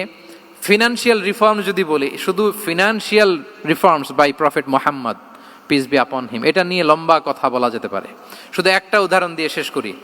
বিদায় হজের ভাষণে উনি সুদকে চিরতরে কবরস্থ করেছেন, সুদকে চিরতরে কবরস্থ করেছেন, এবং এটা অন্যের জন্য না, নিজের ঘর দিয়ে শুরু করেছেন। উনি বলেছেন যে এই হানাহানি, রক্তপাত এটা বন্ধ, আমার গোত্রের একটা এরকম রক্তের দাবি আছে, এটা আমি শেষ ঘোষণা করলাম। এরপর বললেন যে সুদ কবর দিলাম, অন্য জায়গা থেকে না, আমার পরিবার থেকে। রাসূল ইসলামের চাচা স্বয়ং আব্বাস রাদিয়াল্লাহু তাআলা আনহুর অনেক সুদের ট্রানজাকশন ছিল, ইন্টারেস্ট, সুদের ব্যবসা ছিল। রাসূল ইসলাম বলেন আজকে থেকে এই সুদ আমি চিরতরে মাটির নিচে কবর দিয়ে দিলাম। আল্লাহু আকবার। দেখেন সোশ্যাল রিফর্ম। তাহলে পরিবর্তন করতে হলে আগে নিজের ঘর থেকে, আগে কোত্থেকে? নাকি ওই ফ্যামিলি থেকে? হ্যাঁ, আমাদের মধ্যে যেটা হয়, আমরা ওয়াজ নসিহত বা ভালো কথা শুনলেই এটাকে ধরে নিই যে এটা ওর জন্য, ওর জন্য, মানে প্রত্যেকটা ওয়াজই যে আমার জন্য হইতে পারে, প্রত্যেকটা নসিহাতের যে প্রাইম অডিয়েন্স আমি হইতে পারি, এইটা আমাদের মাথায় কেন যেন আসে না। আমরা কোনো ভালো নসিহত শুনলে আমরা ভাবি এটা আসলে সমাজে দরকার, ওর দরকার, আমার ভাইয়ের দরকার, কিন্তু এটা যে আমার দরকার, প্রতিটা নাসিহাতের প্রথম অডিয়েন্স হওয়া দরকার কে? আমি নিজে। তাহলে পরিবর্তন শুরু করতে হবে নিজ থেকে। ওর এই সমস্যা, ওর এই সমস্যা, ওর এটা, আরে মিয়া তোমার কি সমস্যা ওইটা বলো। শুধু ওর ওর না দেখে নিজেরটাও দেখতে হবে। দেখেন, অন্যের দিকে এক আঙ্গুল দেখালে নিজের দিকে কয় আঙ্গুল যায় বলেন তো? এই যে নিজের দিকে কিন্তু তিনটা। আমি যদি এরকম করি তা আমার দিকে আসে তিনটা। এজন্য নিজ থেকে, নিজের ফ্যামিলি থেকে আমরা সংস্কার শুরু করব। কি বলেন? ওমরে ফারুক রাদিয়াল্লাহু তাআলা আনহু যখন ফ্যামিলি মিটিংয়ে বসতেন, উনি ওনার সন্তানদেরকে বলতেন, শোনো, তোমরা খলিফাতুল মুসলিমিন, আমিরুল মুমিনিনের সন্তান। তোমাদের কোনো বাজে কাজ যদি সমাজে আসে, তোমাদের কোনো অন্যায় যদি আমার কানে আসে, অন্যের জন্য যা শাস্তি তোমাদের জন্য হবে ডবল শাস্তি। ওমরে ফারুক সন্তানদেরকে বলতেন, তোমরা যদি কোনো ভুল করো, একটা যদি হদ কায়েম করা লাগে এমন অন্যায় যদি করো, একটা হচ্ছে আল্লাহর দেয়া হদ, আর একটা হবে আমি উমরের দেয়া হদ। আমার মতো খলিফাতুল মুসলিমিনের সন্তান হয়ে পাপ তুমি কেন করলে? দেখেন অন্যের বাচ্চা কি করছে, অন্যের, আমাদের তো ওই মেয়েটার সমস্যা, ওনার ছেলের সমস্যা, এগুলো আমার ছেলের যে কি অবস্থা, আমার পরিবারের যে কি হালাত, আমার স্ত্রীর যে কি দশা, ওইটা নিয়ে আমরা ভ্রুক্ষেপ করি না বা চিন্তা করি না। তাহলে সম্মানিত সুধীমণ্ডলী, আমরা পরিবর্তন শুরু করবো কোত্থেকে? অন্যের বাড়িঘর থেকে নাকি? হ্যাঁ, কোত্থেকে? নিজ থেকে। আল্লাহ তাআলা আমাদেরকে তৌফিক দান করুক।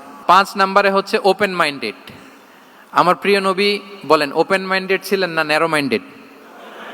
সবাই বলবেন, গ্যালারির সবাই আওয়াজ করে, তিনি ওপেন মাইন্ডেড না ন্যারো মাইন্ডেড ছিলেন? রাসূলুল্লাহ সাল্লাল্লাহু আলাইহি ওয়া আলিহি ওয়াসাল্লাম ওপেন মাইন্ডেড ছিলেন। যে কেউ ওনাকে অ্যাপ্রোচ করতেন পারতেন easily. He was very approachable.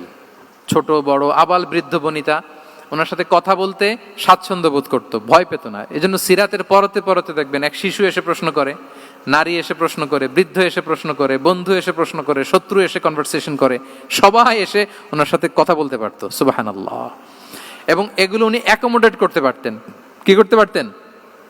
Accommodate করতেন। ছোট্ট একটা উদাহরণ দেই, আসির আল হালাবিয়া থেকে নেয়া একটা বিখ্যাত সিরাতের গ্রন্থ। বদরের যুদ্ধে রাসূল সাল্লাল্লাহু আলাইহি ওয়াসাল্লাম বদরের মাঠে সেনা ক্যাম্প স্থাপন করলেন। কি ক্যাম্প?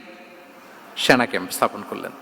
আল হুবাব ইবনুল মুনজির রাদিয়াল্লাহু তাআলা আনহু এক সাহাবী, উনি বললেন, ইয়া রাসূলুল্লাহ, এই যে সেনা শিবির যে এখানে স্থাপন করলেন, এটা কি আপনার নিজের ইচ্ছায় না আল্লাহর আদেশে? দেখেন, সেনাপতিরে কোনো সাধারণ সৈনিক এই প্রশ্ন করতে পারে?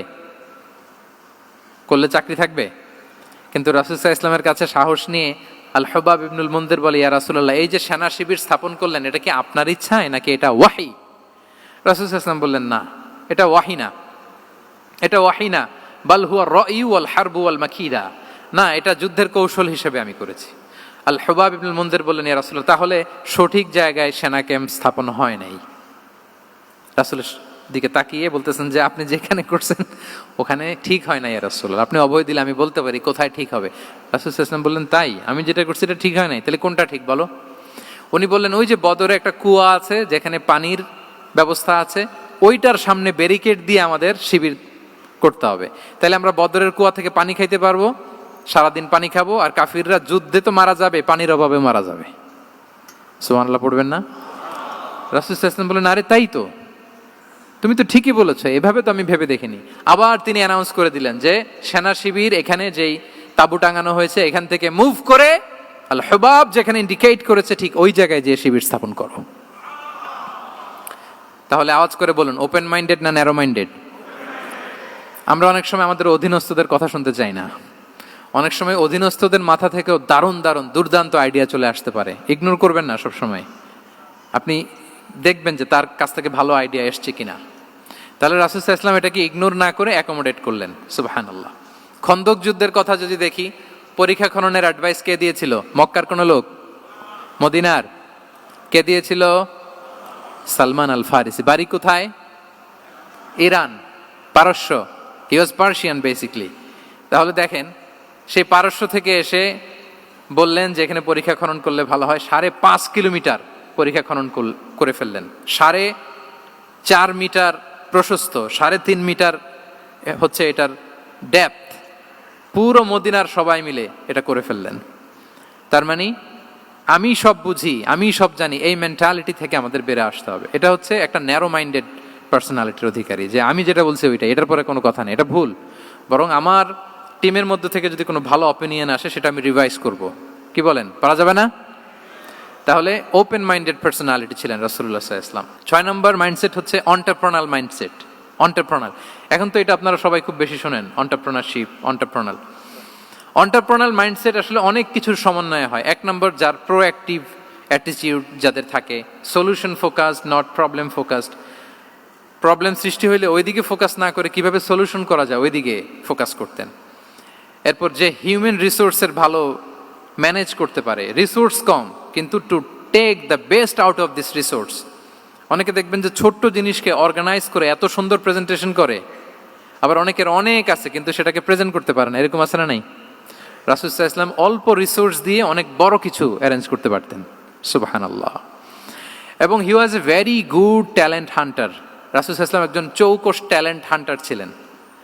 হি was a very good observer. সাহাবীদের কার কি ট্যালেন্ট এটা তিনি নোট করতেন। যার যে দক্ষতা তাকে তার ওই দক্ষতা দিয়ে ইসলামের সেবা করতে উৎসাহ দিতেন। যখনই কোনো প্রতিভাবান সাহাবীকে তিনি দেখেছেন, তিনি ইসলামের জন্য সেই প্রতিভাকে কাজে লাগানোর চেষ্টা করেছেন। একজনকে দিয়ে সবটা করেননি। আমাদের সমাজে এই একটা ভুল ধারণা আছে, আমরা অনেকে একজনের কাছ থেকে সব কামনা করি। একজন সব করতে পারে না, পারে? যারা পারেও কোনোটাই ভালোভাবে পারে না, সব পারে, একটু একটু পারে। তো রাসূল সাল্লাল্লাহু আলাইহি ওয়াসাল্লাম ট্যালেন্ট হান্টার ছিলেন, যার যেখানে ট্যালেন্ট তাকে ওই কাজে লাগাতেন। বলেন তো খালিদ বিন ওয়ালিদ রাদিয়াল্লাহু তাআলা আনহুকে আল্লাহ রাসূল সাল্লাল্লাহু আলাইহি ওয়াসাল্লাম কি কাজে লাগিয়েছিলেন? অনেক পরে ইসলাম ধর্ম গ্রহণ করেছেন, কিন্তু যুদ্ধের অভিযানে পাঠিয়েছেন এবং পরবর্তীতে তিনি সেনাপ্রধান হয়েছিলেন মুসলিম ব্যাটালিয়নের। কারণ উনি ওয়ার স্ট্র্যাটেজি জানতেন। ওনার আক্রমণের কারণে তো উহুদের প্রান্তরে মুসলিমরা প্রায় নাস্তানাবুদ হওয়ার অবস্থা, তাই না?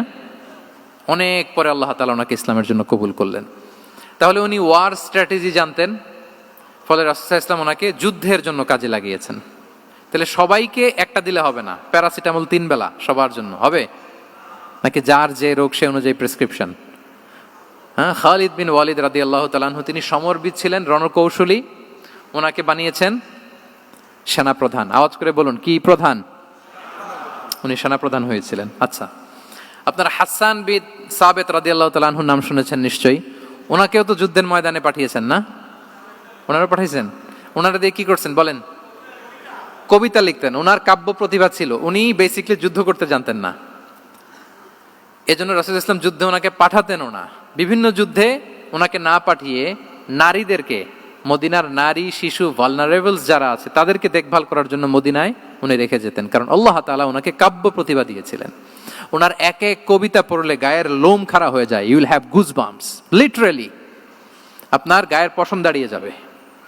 এবং উনি ওনার কবিতা দিয়ে মুসলিমদেরকে, সাহাবীদেরকে উজ্জীবিত করতেন।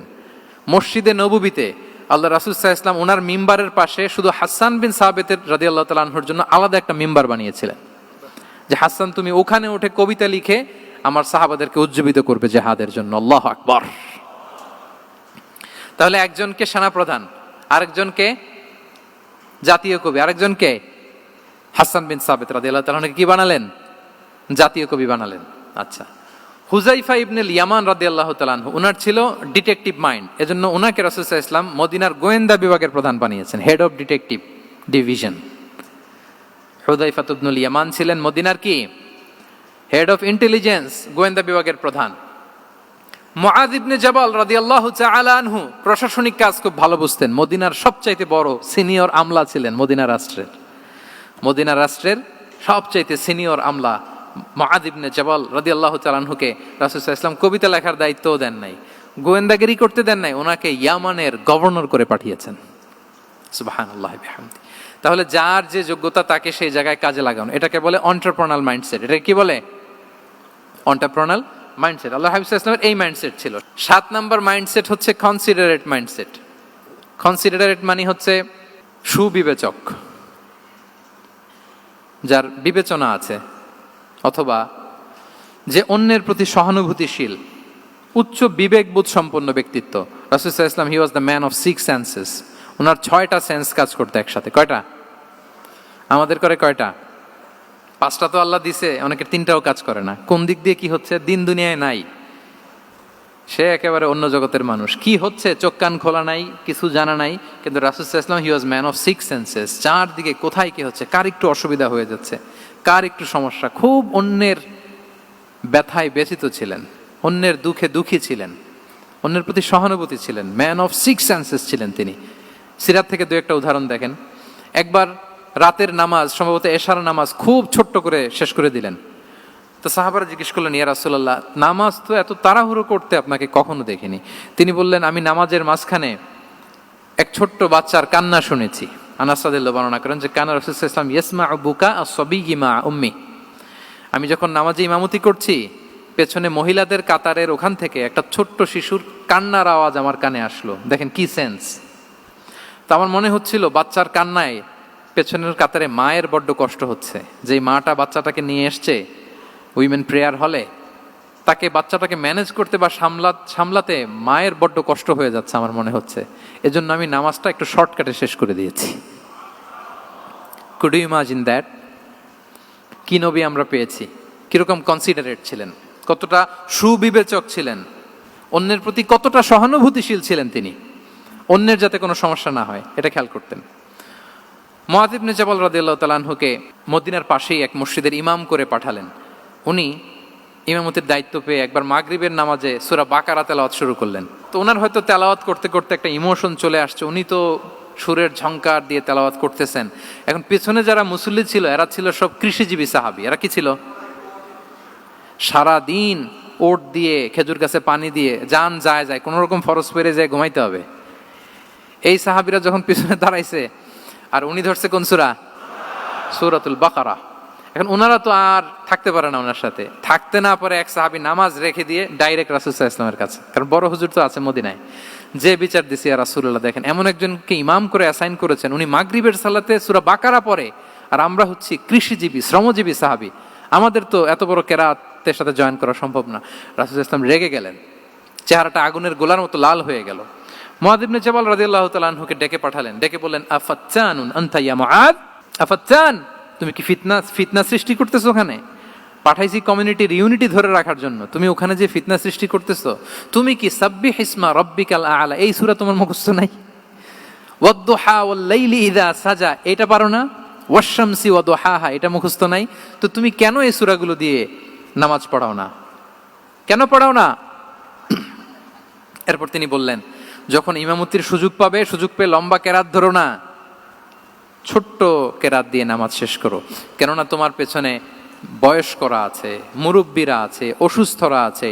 জাল হাজা, তার একটা জরুরি কাজ পড়ছিল, যাচ্ছিল, হঠাৎ মাগরিবের আজান, ভাবলো রাস্তার পাশে যেহেতু আজান দিছে নামাজটা পড়ে নেই। নামাজে ঢুইকে দেখছে আপনি সূরা বাকারা ধরছেন, তো বেচারা কি কাজ করবে না কি করবে? আর তার তো নিয়ত ছিল ফরজ নামাজটা পড়ি যে বাস ধরবো, এখন আপনি ধরছেন কোন সূরা? বাকারা। দেখেন রাসূল সাল্লাল্লাহু আলাইহি ওয়াসাল্লাম বললেন, যখন ইমামতির চান্স পাবে ছোট সূরা পড়বে, আর যখন তুমি একা পড়বে ফালিউতাউবিল মাশা, যত লম্বা করতে মনে চায় করো, রুকু করো লম্বা, সেজদা করো লম্বা, কেরাত করো লম্বা। রাসূল সাল্লাল্লাহু আলাইহি ওয়াসাল্লাম তো রাতে আধা ঘন্টা 40 মিনিট প্রথম রাকাতে কেরাত পড়তেন, এরপরে আবার 40 মিনিট রুকুতে থাকতেন, রুকু থেকে দাঁড়ায় আবার 40 মিনিট, আবার সেজদায় যেয়ে 40 মিনিট, এরপরে সেজদা থেকে 2 সেজদার মাঝখানে আবার 40 মিনিট, 2 রাকাত দিয়ে এরকম রাতও শেষ করে দিয়েছেন। তো আপনার লম্বা যদি পড়তে মনে চায়, আপনি তো আপনার ব্যক্তিগত নফল সালাতে এভাবে লম্বা করবেন। কিন্তু আমাদের হয়ে গেছে উল্টা, একাকী নামাজ কোন রকম রুকু সেজদা এরকম হয়ে গেছে না অনেকটা। কিন্তু ইমামতির সুযোগ পেলে মাশাআল্লাহ, আল্লাহু আকবার, এইবার শুরু হয়েছে শাইখ সুদাইসির কণ্ঠে এই লম্বা করে। এখন পেছনে মুসল্লিদের কি দশা ওইটা আর আমরা খেয়াল করি না। আমাদেরকে অন্যের প্রতি সহানুভূতিশীল হতে শিখিয়েছে ইসলাম, কনসিডারেট হতে শিখিয়েছে, সুবিবেচক হতে শিখিয়েছে, যেটা রাসূল সাল্লাল্লাহু আলাইহি ওয়াসাল্লাম করেছেন। এবং রাসূল সাল্লাল্লাহু আলাইহি ওয়াসাল্লাম কোনো কাজে কাউকে পাঠালে ওনার বিখ্যাত সে বাণীটা বলে দিতেন যে ইয়াসসিরু ওয়ালা তুআসসিরু বাশশিরু ওয়ালা তুনাফিরু, সহজ করে উপস্থাপন করো, কঠিন করো না। সুসংবাদ দিও, মানুষকে দিন থেকে ভাগিও না। আমরা মানুষকে ভয় দেখাই, আমরা এত কঠিন করে ইসলামকে উপস্থাপন করি, মানুষ বলে আগে যেটা করতাম ওইটাই ভালো। তো আমরা যেন দিনকে কঠিন না করি, আমাদের কোনো অ্যাটিটিউডের কারণে যেন মানুষ ইসলাম থেকে ভেগে না যায়। আরেকটা উদাহরণ দেখুন, একবার মাগরিবের কিংবা এশার নামাজে রাসূল সাল্লাল্লাহু আলাইহি ওয়াসাল্লাম লম্বা সেজদা দিলেন। এত লম্বা সেজদা তিনি কখনো দেন না। নামাজ শেষে সাহাবারা জিজ্ঞেস করলেন, ইয়া রাসূলুল্লাহ, আপনি কি নামাজের মাঝখানে অসুস্থ হয়ে গেলেন নাকি? অথবা কোরআনের আয়াত নাজিল হলো নাকি, ওহী নাজিল হলো নাকি? রাসূল সাল্লাল্লাহু আলাইহি ওয়াসাল্লাম বললেন, কুল্লু যালিকা লাম ইয়াকুন ওয়ালাকিন নাবনি ইরতাহালানি ওয়া কারিহতু আন উআজ্জিলাহু হাত্তা ইয়াকদিয়া হাজাতাহ বললেন না, অসুস্থ হই নাই, ওহিও নাজিল হই নাই। আমি যখন সেজদায় গিয়েছি, আমার দুই ছোট নাতি হাসান হোসেন আমার কাঁধের উপরে চেপে বসেছে। যতক্ষণ না ওরা খেলা শেষ না করে নিচে নেমেছে, আমি সেজদায় লুটিয়েছিলাম। নেমেছে, এরপরে মাথা উঠিয়েছি। আমার মাথা উঠানোর কারণে ওদের খেলার একটু ডিস্টার্ব হবে, এজন্য আমি আর সেজদা থেকে মাথা উঠাই নাই। দেখেন, নাতির খেলার যেন ডিস্টার্ব না হয়। পেছনের মহিলা সারির এক বোনের নামাজের সমস্যা হচ্ছে, এগুলো উনি খেয়াল করতেন, ছোট্ট ছোট্ট বিষয়গুলো উনি খেয়াল করতেন। এটাকে বলে কনসিডারেট মাইন্ডসেট। কি বলে? তাহলে আমরা অন্যের প্রতি যেন সহানুভূতিশীল হই, নাকি শুধু নিজেরটাই দেখব? অন্যেরটা দেখার দরকার আছে না নাই বলেন? 8 নাম্বার হচ্ছে ট্রান্সপারেন্সি। ট্রান্সপারেন্সি মানে হচ্ছে স্বচ্ছতা। ওনার জীবনের চাইতে, ওনার বায়োগ্রাফির চাইতে স্বচ্ছ বায়োগ্রাফি আপনি পাবেন না। No public and private division, and in the long history of time no one's life has been recorded more transparently than the life of Prophet Muhammad sallallahu alaihi wasallam. রাসূল সাল্লাল্লাহু আলাইহি ওয়াসাল্লামের চেয়ে বেশি পৃথিবীতে এমন সেকেন্ড কোন পারসন আপনি দেখাতে পারবেন না যার জীবনের সবকিছু রেকর্ডেড। সবকিছু রেকর্ডেড। এরকম আছে? ঘরে কি করেছেন, বাইরে কি করেছেন, স্ত্রীর সাথে কি করেছেন, বন্ধুর সাথে কি করেছেন, সাহাবাদের সাথে কি করেছেন, শত্রুর সাথে কি করেছেন, অল আর রেকর্ডেড। সব এন্ড ক্রিস্টাল ক্লিয়ার, একেবারে স্বচ্ছ পানির মতো, স্ফটিক কাচের মতো ক্লিয়ার, ট্রান্সপারেন্ট। ওনার সব কাজে উনি স্বচ্ছতা বজায় রাখতে চাইতেন। কতটা স্বচ্ছ ছিলেন একটা মজার ঘটনা শোনায় আপনাদেরকে। সহিহ বুখারীতে এসেছে, রমাদানের শেষ 10 দিন, দ্য লাস্ট 10 days অফ রমাদানে তিনি ইতিকাফ করতেন। তো ইতিকাফ অবস্থায় স্ত্রীরা এসে রাতে দেখা করে যেত, জরুরি কথা আলাপ থাকলে সেরে যেত। একবার রাতে সফিয়া বিনতে হুয়াই ইবনে আখতাব রাদিয়াল্লাহু তাআলা আনহা আসলেন, ওনার স্ত্রী। কথা হলো এবার ওনাকে একটু এগিয়ে দিবেন। মসজিদ থেকে রাসূলুল্লাহ সাল্লাল্লাহু আলাইহি ওয়াসাল্লাম বারান্দার দিকে পাশ দিয়ে আসলেন এগিয়ে দেওয়ার জন্য। ইন দ্য মিন টাইম হঠাৎ দুইজন আনসারী সাহাবী পাশ দিয়ে হেঁটে যাচ্ছেন। রাসূলুল্লাহ সাল্লাল্লাহু আলাইহি ওয়াসাল্লাম আম্মাজানকে বিদায় দিবেন এখানে। হঠাৎ করে তিনি আওয়াজ করে বললেন, আলা রিসলিকুমা, এই দাঁড়াও। ওই সাহাবী দুইজন রাসূলুল্লাহ সাল্লাল্লাহু আলাইহি ওয়াসাল্লামের সাথে কে ওটা টের পায় নাই, বুঝতে পারে নাই। বোরকায় আবৃত কোন এক নারী দেখে রাসূল আর ওই নারীকে দেখে তারা আরো দ্রুত গতিতে হাঁটতে শুরু করে দিচ্ছে, আমরা চলে যাই এখান থেকে। দেখেন, রাসূল ইসলাম নিজের অবস্থানকে ট্রান্সপারেন্ট করার জন্য বললেন, আলা রিসলিকুমা, দাঁড়াও। দাঁড়ালেন। তখন রাসূল ইসলাম বললেন যে, ইন্নাহা উম্মুকুম সফিয়া, আমার পাশে যাকে দেখতে পাচ্ছ, বলে দেয়া ভালো যে সে কিন্তু অন্য কোনো নারী নয়, সে তোমাদের মা উম্মুল মুমিনিন সফিয়া। সাহাবারা বলে, সুবহানাল্লাহ ইয়া রাসূলুল্লাহ, ইয়া রাসূলুল্লাহ, এ কেমন কথা? আপনি কেন আমাদের কাছে জবাবদিহি করতে যাচ্ছেন বা ক্লারিফাই করছেন? আপনার পাশে কোনো নারী এত রাতে যদি দাঁড়িয়ে থাকে, তিনি তো আমাদের মাদের মধ্যে থেকেই তো একজন হবেন, কেন আপনি বলতেছেন? তখন রাসূল সাল্লাল্লাহু আলাইহি ওয়াসাল্লাম বললেন যে, না, ইন্না শাইতানা ইয়াজরি মিনাল ইনসানি মাজরাদ দাম, শয়তান মানুষের রগে রগে চলাচল করে। ওয়া ইন্নী খাশিতু আই ইউকযিফা ফি কুলুবিকুমা শাররান, আরেক বর্ণনায় আছে শাইআন, আমার ভয় হয় হয়তো শয়তান কোনো সন্দেহের উদ্রেক তোমাদের হৃদয়ে ঢুকায় দিতে পারে। সুবহানাল্লাহ। এজন্য আমি ক্লিয়ার করে দিলাম, এটা আমার বউ, আমার স্ত্রী, তোমাদের মা সফিয়া। দুজন সাহাবী যদি চলে যায়, এমন হতেই পারতো বাড়িতে যে একজন আরেকজনকে জিজ্ঞেস করতে পারতো যে, আচ্ছা, নবীর পাশে যে কালো বোরকা পরা মহিলাটা ছিল দেখছো না, এটা কে? তখন একজন হয়তো বলতো, কে আর হবে, আমাদের মাই তো হবে, কোনো এক মা। আরেকজন বলবে, আমাদের উম্মুল মুমিনের কেউ ছিল নাকি অন্য কেউ? এরকম একটা হুট করে সন্দেহের উদ্রেক মাথায় আসতে পারে না যে ওনার স্ত্রী ছিল না অন্য কেউ ছিল? আসতে পারে কি পারে না বলেন? ওই সন্দেহের অবকাশটুকু রাসূল সাল্লাল্লাহু আলাইহি ওয়াসাল্লাম রাখেন নাই। উনি বলে দিলেন যে, এটা তোমাদের মা, এটা সফিয়া। এই সন্দেহের অবকাশের কোনো সুযোগ নাই। তাহলে রাসূল সাল্লাল্লাহু আলাইহি ওয়াসাল্লামের পুরো লাইফ ছিল ট্রান্সপারেন্ট, একেবারে স্বচ্ছ। তাহলে রাসূল সাল্লাল্লাহু আলাইহি ওয়াসাল্লামের লাইফ তিনি কত স্বচ্ছতার সাথে কাটিয়েছেন, এটা ক্লিয়ার না আমাদের সাথে? Transparent mindset. 9 নাম্বার হচ্ছে অ্যাপ্রিশিয়েটিভ, অর্থাৎ অন্যের প্রশংসা করা। আমরা অনেক সময় অন্য কেউ ভালো কাজ করলে অ্যাপ্রিশিয়েট করতে চাই না। আমরা গুণমুগ্ধ হই কিন্তু গুণগ্রাহী হতে চাই না। অন্যরে ক্রেডিট দিতে চাই না, তার ভালো কাজের স্বীকৃতি দিতে চাই না। হয়তো আমার দলের লোক না, বা আমার চিন্তার লোক না, বা আমার সার্কেলের লোক না, তার প্রশংসা করতে চাই না, তার গুণগ্রাহী হতে চাই না। এরকম মেন্টালিটি আমরা অনেকে ক্যারি করি না? রাসূল সাল্লাল্লাহু আলাইহি ওয়াসাল্লাম এটা করেননি। ভালো কিছু দেখলে মুসলিম হোক অমুসলিম হোক অ্যাপ্রিশিয়েট করতেন। Basically he develop the culture of appreciation. এটা আমাদের করতে হবে। আপনার ছেলে ভালো কিছু করেছে, অ্যাপ্রিশিয়েট করেন, ও কনফিডেন্স ফিরে পাবে। আপনার স্ত্রী ভালো রান্না করেছে, অ্যাপ্রিশিয়েট করেন, সে আনন্দিত হবে। আপনার বন্ধু ভালো কিছু একটা করেছে, তাকে ইন্সপায়ার করেন, অ্যাপ্রিশিয়েট করেন। রাসূল সাল্লাল্লাহু আলাইহি ওয়াসাল্লাম একবার এক বৈঠকে 8 জন সাহাবীকে 8টা কমপ্লিমেন্ট দিয়েছেন। 8টা অ্যাপ্রিসিয়েশন দিয়েছেন। তিনি বলেছেন আরহামু উম্মতি বি উম্মতি আবু বকর। দেখেন 8 জন সাহাবীর 8টা গুণের বর্ণনা দিচ্ছেন। তিনি বললেন আমার উম্মতের মধ্যে সবচাইতে রহম দিলের সাহাবী হচ্ছে কে?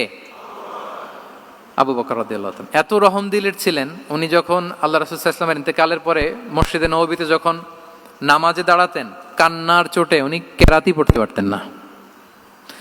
কমপ্লেন করতো সাহাবারা যে আমরা তো কেরাত বুঝি না, একটু স্পষ্ট করে পড়েন, কান্না একটু থামান। কেন কাঁদতেন? কারণ উনি যখন নামাজে দাঁড়াতেন ওনার ফিলিংসটা হতো এরকম যে কাইফা আকুমু মাকামা রাসূলিল্লাহ, আমি রাসূলের জায়গায় কিভাবে দাঁড়াই, এখানে তো আমার রাসূল দাঁড়িয়ে ইমামতি করেছেন, আমি নবীর জায়গায় দাঁড়িয়ে কিভাবে নামাজটা পড়াই।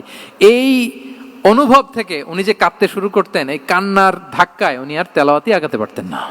আরহামু উম্মতি বি উম্মতি আবু বকর, আমার উম্মতের মধ্যে সবচাইতে রহম দিলের হচ্ছেন আবু বকর। ও আসাদ্দুহুম ফি আমরিল্লাহি উমর, দেখেন প্রশংসা করতেছেন। আর আমার উম্মতের মধ্যে আল্লাহর দ্বীন বাস্তবায়নে সবচাইতে কঠোর হচ্ছে ওমর। মুনাফিকরা ওনাকে জমের মতো ভয় পেত, ইভেন শয়তান ভয় পেত। রাসূল সাল্লাল্লাহু আলাইহি ওয়াসাল্লাম বলেন ওমর তুমি যদি এই রাস্তা দিয়ে হাঁটো, শয়তান যদি দেখতে পায়, শয়তান এই রাস্তা রেখে দিয়ে অন্য কোনো রাস্তা থাকলে ওইটা দিয়ে হাঁটে। সুবহানাল্লাহি বিহামদি। আমাদের অনেক সময় এমন হয় না যে আমাদের বাচ্চারা ছেলেমেয়েরা খেতে চায় না, আমাদের নাতি নাতনিরা খেতে চায় না, মায়েরা খাবার নিয়ে পেছনে পেছনে ঘুরে, আর তখন ভয় দেখায় এই রাত্রিবেলা তাড়াতাড়ি খাও, ওই যে বাঘ আসবে বাঘ, বিড়াল আসবে বিড়াল, তাড়াতাড়ি না খেলে কিন্তু ভূত আসবে ভূত, এরকম বলেন আপনারা? বলেন না? এই দায়িত্ব তো আপনাদের কাঁধে থাকে না? তো ওই যে আমাদের বোনরা বলতে পারবে, বোনরা খাবার নিয়ে ঠিকই রাত্রিবেলায় বাচ্চাদের পেছনে পেছনে এরকম দৌড়াতে হয়। তো কি বলতে হয় যে এই ভূত আসলো ভূত, ওই যে বিড়াল আসলো বিড়াল, কুকুর আসলো, এইগুলো বললে বাচ্চারা আবার ভয় পায়, তাড়াতাড়ি করে খায়। তো মদিনাতেও মদিনার বাচ্চারা খেতে চাইতো না। তো খেতে না চাইলে মায়েরা ভূত আসতেছে ভাল্লুক আসতেছে এগুলো না বলে বলতো হা হুয়া ইয়াতি উমর, ইয়াতি উমর, তাড়াতাড়ি খাও তাড়াতাড়ি খাও, ওই যে ওমর আসতেছে ওমর। সুবহানাল্লাহি বিহামদি। ওয়া আশাদ্দুহুম ফি আমরিল্লাহি উমর, আল্লাহর দ্বীন বাস্তবায়নে সবচেয়ে কঠোর ছিলেন ওমর রাদিয়াল্লাহু তাআলা আনহু। ওয়া আসদাকুহুম হায়াআন উসমান, সবচেয়ে লাজুক সাহাবী ছিলেন উসমান রাদিয়াল্লাহু তাআলা আনহু। শুধু অর্থ বলে যাই। ওয়া আকরাউহুম লিকিতাবিল্লাহি উবাই ইবনে কাব, সবচেয়ে কোরআনের ভালো কেরাত পড়তে পারতেন উবাই ইবনে কাব। আফরাদুহুম যায়েদ ইবনে সাবিত, উত্তরাধিকার বন্টনের নীতিমালা ফারায়েজের জ্ঞান ছিল যায়েদ ইবনে সাবিত রাদিয়াল্লাহু তাআলা আনহু। ওয়া আ'লামুহুম বিল হালালি ওয়াল হারামি মুআদ ইবনে জাবাল, এই উম্মতের হালাল হারামের স্পেশালিস্ট সাহাবী হচ্ছেন মুআদ ইবনে জাবাল। আলা ওয়া ইন্না লিকুল্লি উম্মাতিন আমিনান ওয়া আমিনা হাদিহিল উম্মাহ আবু উবাইদা ইবনুল জাররাহ, সব উম্মতের একজন বিশ্বস্ত লোক থাকে, এই উম্মতের সবচাইতে বিশ্বস্ত লোক হচ্ছে আবু উবাইদা ইবনুল জাররাহ। দেখেন 8 জন সাহাবীর 8টা গুণের কথা বললেন। আচ্ছা রাসূল সাল্লাল্লাহু আলাইহি ওয়াসাল্লাম যখন সাহাবীদের প্রশংসা করেছেন, ওই সাহাবীদের কেমন লেগেছে বলেন তো? ফিলিংসটা ভালো লেগেছে না? হৃদয়ে জুড়িয়েছে, ইন্সপায়ার্ড হয়েছেন, মোটিভেটেড হয়েছেন। সাহাবীদের মধ্যে সবচাইতে সুরেলা গলার কণ্ঠের অধিকারী ছিলেন আবু মুসা আল-আশআরী রাদিয়াল্লাহু তাআলা আনহু। তো রাসূল সাল্লাল্লাহু আলাইহি ওয়াসাল্লাম একবার রাত্রিবেলা তার বাসার পাশ দিয়ে যাচ্ছিলেন, দীর্ঘ সময় ওনার কণ্ঠের তেলাওয়াত শুনলেন। পরের দিন সকালে বললেন যে আবু মুসা তুমি তো চমৎকার গলায় তেলাওয়াত করো। আবু মুসা বলে, ইয়া রাসূলুল্লাহ আমি তো কোনোদিন আপনার সামনে দাঁড়িয়ে তেলাওয়াত করি না, আপনি কি করে জানলেন? রাসূল সাল্লাল্লাহু আলাইহি ওয়াসাল্লাম বললেন গত রাতে তুমি যখন তেলাওয়াত করছিলে আমি তোমার ঘরের পাশ দিয়ে যাচ্ছিলাম, আমি মনোযোগ দিয়ে শুনেছি। আবু মুসা বলে, ইয়া রাসূলুল্লাহ আপনি আমার তেলাওয়াত শুনতেছেন, ওইটা জানলে তো আমি ফজর পর্যন্ত তেলাওয়াত চালিয়ে যেতাম, হাত্তাল ফাজর আমি তেলাওয়াত চালিয়ে যেতাম ইয়া রাসূলুল্লাহ। আল্লাহ রাসূল সাল্লাল্লাহু আলাইহি ওয়াসাল্লাম তখন বললেন লাকাদ উতিতা মিজমারান মিন মাজামিরি আলি দাউদ, হে আবু মুসা দাউদ আলাইহিস সালামের গলায় আল্লাহ তাআলা যেমনি সুরের ঝংকার দিয়েছেন, এই উম্মতের মধ্যে তোমার গলায় আল্লাহ সেই সুরের লহরী ঢেলে দিয়েছে। বলেন এই অ্যাপ্রিসিয়েশন যখন রাসূলের মুখ থেকে পাইলো কেমন লাগবে ওনার? এখানে ধরেন আপনি কেউ হাফেজে কোরআন শেখ সুদাইস যদি বলে যে মাশাআল্লাহ মাশাআল্লাহ আনতা কারিউল কুররা, আপনাকে যদি এটা বলে কেমন লাগবে আপনার? হ্যাঁ, সারা দুনিয়া তো এটা বলে বেড়াবেন যে শেখ সুদাইস আমার রেসিটেশনের প্রশংসা করেছে, খাবার ইমাম আমার প্রশংসা এপ্রিসিয়েট করেছে। আর স্বয়ং রাসূলুল্লাহ সাল্লাল্লাহু আলাইহি ওয়াসাল্লাম যখন বলে তোমার গলায় আল্লাহ সুরের ঝংকার ঢেলে দিয়েছে, তখন ওনার কেমন লেগেছে? এজন্য আপনার ছেলে মেয়ে স্ত্রী বন্ধু আপনার সার্কেলের কেউ কোনো ভালো কাজ করলে কৃপণতা করবেন না, এপ্রিসিয়েট করুন। রাসূল সাল্লাল্লাহু আলাইহি ওয়াসাল্লাম এপ্রিসিয়েশন আমাদেরকে শিখিয়েছেন। ইভেন মুখাইরেক নামে এক ইহুদি ছিল, মদিনার সব ইহুদিরা বিট্রে করেছে, কিন্তু এই মুখাইরেক নামে এক ইহুদি উহুদের যুদ্ধে মুসলিমদের পক্ষে লড়াই করে নিহত হয়েছে, সে তার কথা রেখেছে। মুসলিম সাহাবীদের শহীদদের লাশের সাথে যখন এই ইহুদি তার লাশও আনা হলো, রাসূল সাল্লাল্লাহু আলাইহি ওয়াসাল্লাম তার দিকে তাকায় বললেন, মুখাইরিক খায়রু ইয়াহুদ, Mukhayriq is the best among Jewish. তিনি বললেন মুখাইরিক, এই পৃথিবীতে যত ইহুদি আছে এখানকার ইহুদিদের মধ্যে মুখাইরিক হচ্ছে সবচেয়ে শ্রেষ্ঠ ইহুদি। দেখেন মুখাইরিক কোন ধর্মের ছিলেন? মুসলিম নাকি? কোন ধর্মের? ইহুদি হওয়ার পরেও তাকে এপ্রিসিয়েশন করতে রাসূল সাল্লাল্লাহু আলাইহি ওয়াসাল্লাম ভুলেন নাই। তাহলে আমরা যেন এপ্রিসিয়েটিভ মাইন্ডসেটের অধিকারী হই। 10 নম্বরে হচ্ছে ফ্লেক্সিবল, মানে কোনো বিষয়ে খুব অনড় হয়ে থাকা, এটা রাসূল সাল্লাল্লাহু আলাইহি ওয়াসাল্লাম ছিলেন না, ফ্লেক্সিবল ছিলেন। আমরা অনেক সময় বলি না যে ভাই আপনি কি 9টায় আসতে পারবেন না 10টায়, বলে আম ফ্লেক্সিবল উইথ দিস, মানে যেটা বলবেন আমার সমস্যা, এরকম ইজি গোয়িং ছিলেন উনি, গো ধরে থাকতেন না, যে কোনো পরিস্থিতিকে সামলে নিতেন। ফ্লেক্সিবল হচ্ছে যে কোনো পরিবেশ পরিস্থিতির সাথে নিজেকে মানিয়ে নেওয়া, খাপ খাওয়া, নিজেকে সামলে নেওয়া, সলিউশন বের করে ফেলা, এটা রাসূল সাল্লাল্লাহু আলাইহি ওয়াসাল্লামের ছিল, এটাকে বলে ফ্লেক্সিবল মাইন্ডসেট। নাজরানের 60 জন খ্রিস্টান পাদ্রী এসেছিল মদিনায় দেখা করতে। এখন এত মানুষকে সম্মানিত মেহমান উনি কোথায় বসতে দিবেন? পরামর্শ করলেন কোথায় বসতে দেওয়া যায়। এক সাহাবী বলে আমার কাছে কিছু খেজুর পাতা আছে, ওটা বিছায়া একটা জায়গা করে ওখানে বসি। রাসূল সাল্লাল্লাহু আলাইহি ওয়াসাল্লাম বললেন না, দামি মেহমান, এটা হয়। আরেকজন বলে বিকেল বেলায় তো সূর্য পড়ে যাবে, পাহাড়ের ছায়ায় উহুদ পাহাড়ের ওই পাশে যেয়ে বসি। রাসূল সাল্লাল্লাহু আলাইহি ওয়াসাল্লাম বললেন না, এটাও তো হয় না। বলতে বলতে ওই 60 জন পাদ্রী চলেই আসছেন এই মানে বিদেশি মেহমান, ফরেন ডেলিগেশন। কি করবেন? রাসূল সাল্লাল্লাহু আলাইহি ওয়াসাল্লাম 60 জনকে মসজিদে নববীর ভেতরে নিয়ে বসালেন, মসজিদে নববীর ভেতরে বসালেন। এবং সিরাতে ইবনে ইসহাকে এসেছে যে তখন ওদের আবার ইবাদতের সময় হয়েছে, রাসূল সাল্লাল্লাহু আলাইহি ওয়াসাল্লাম তাদেরকে ইবাদতেরও সুযোগ দিয়েছেন। তাদের কিবলা পূর্ব দিকে, তারা পূর্ব দিকে হয়ে 60 জন ওখানে ইবাদত করেছে, তাদের ধর্ম রীতি অনুযায়ী সালাত আদায় করছে। দেখেন কতটা ফ্লেক্সিবল ছিলেন রাসূল সাল্লাল্লাহু আলাইহি ওয়াসাল্লাম। ফজরের সালাতের পরে ঘরে ঢুকেই আম্মা জান আয়েশাকে জিজ্ঞেস করতেন কোনো খাবার আছে? আম্মা জান আয়েশা যদি বলতেন আছে, তিনি সেটা খেতেন। কোনোদিন যদি বলতেন না ইয়া রাসূলুল্লাহ ঘরে তো খাবার নাই, তখন রাসূল সাল্লাল্লাহু আলাইহি ওয়াসাল্লাম বলতেন ফা ইন্নী সাইম, অসুবিধা নাই, খাবার যেহেতু নাই আমি রোজা রেখে দিলাম। কত ইজি গোয়িং। আচ্ছা আমরা হলে কি করতাম বলেন তো? ফজরের পরে ঘরে গেছেন, আপনি বড় সাহেব না, এবার যাওয়ার পরে জিজ্ঞেস করছেন কি আছে খাবার দাও, যদি বলে ঘরে কিছু নাই, কি বলবেন দেখি? কয়েকটা উত্তর আসুক। হ্যাঁ, খবর আছে?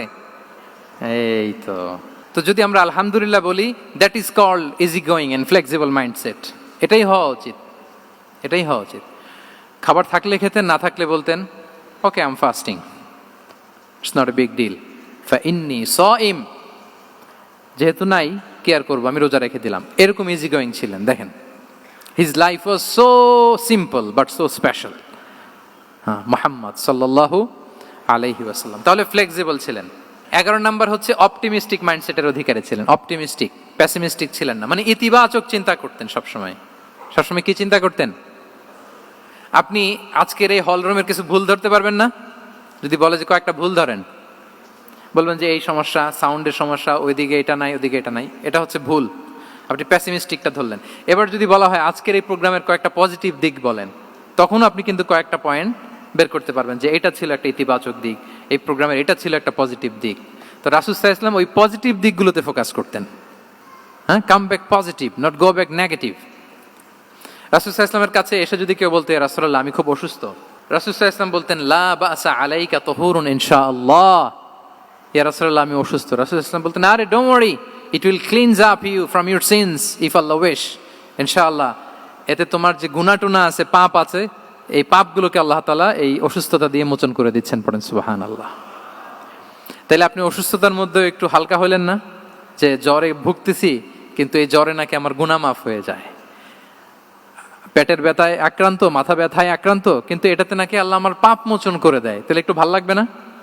তাহলে দেখেন একটা কঠিন পরিবেশকে রাসূল সাল্লাল্লাহু আলাইহি ওয়াসাল্লাম সহজ করতেন। অসুস্থ শুনলেই লা বাস তুহুরুন ইনশাআল্লাহ, আর কিছু হবে না, আল্লাহ তোমার গুনাহ মাফ করে দিচ্ছে। অসুস্থ ব্যক্তি দেখলেই মাথায় হাত দিয়ে দোয়া করতেন আল্লাহুম্মা রাব্বান নাস আযহিবিল বাস ইশফি আনতাশ শাফি লা শিফা ইল্লা শিফাউক শিফাআন লা ইউগাদিরু সাকামা। উজ্জীবিত হয়ে যেত অসুস্থ ব্যক্তি। আমরা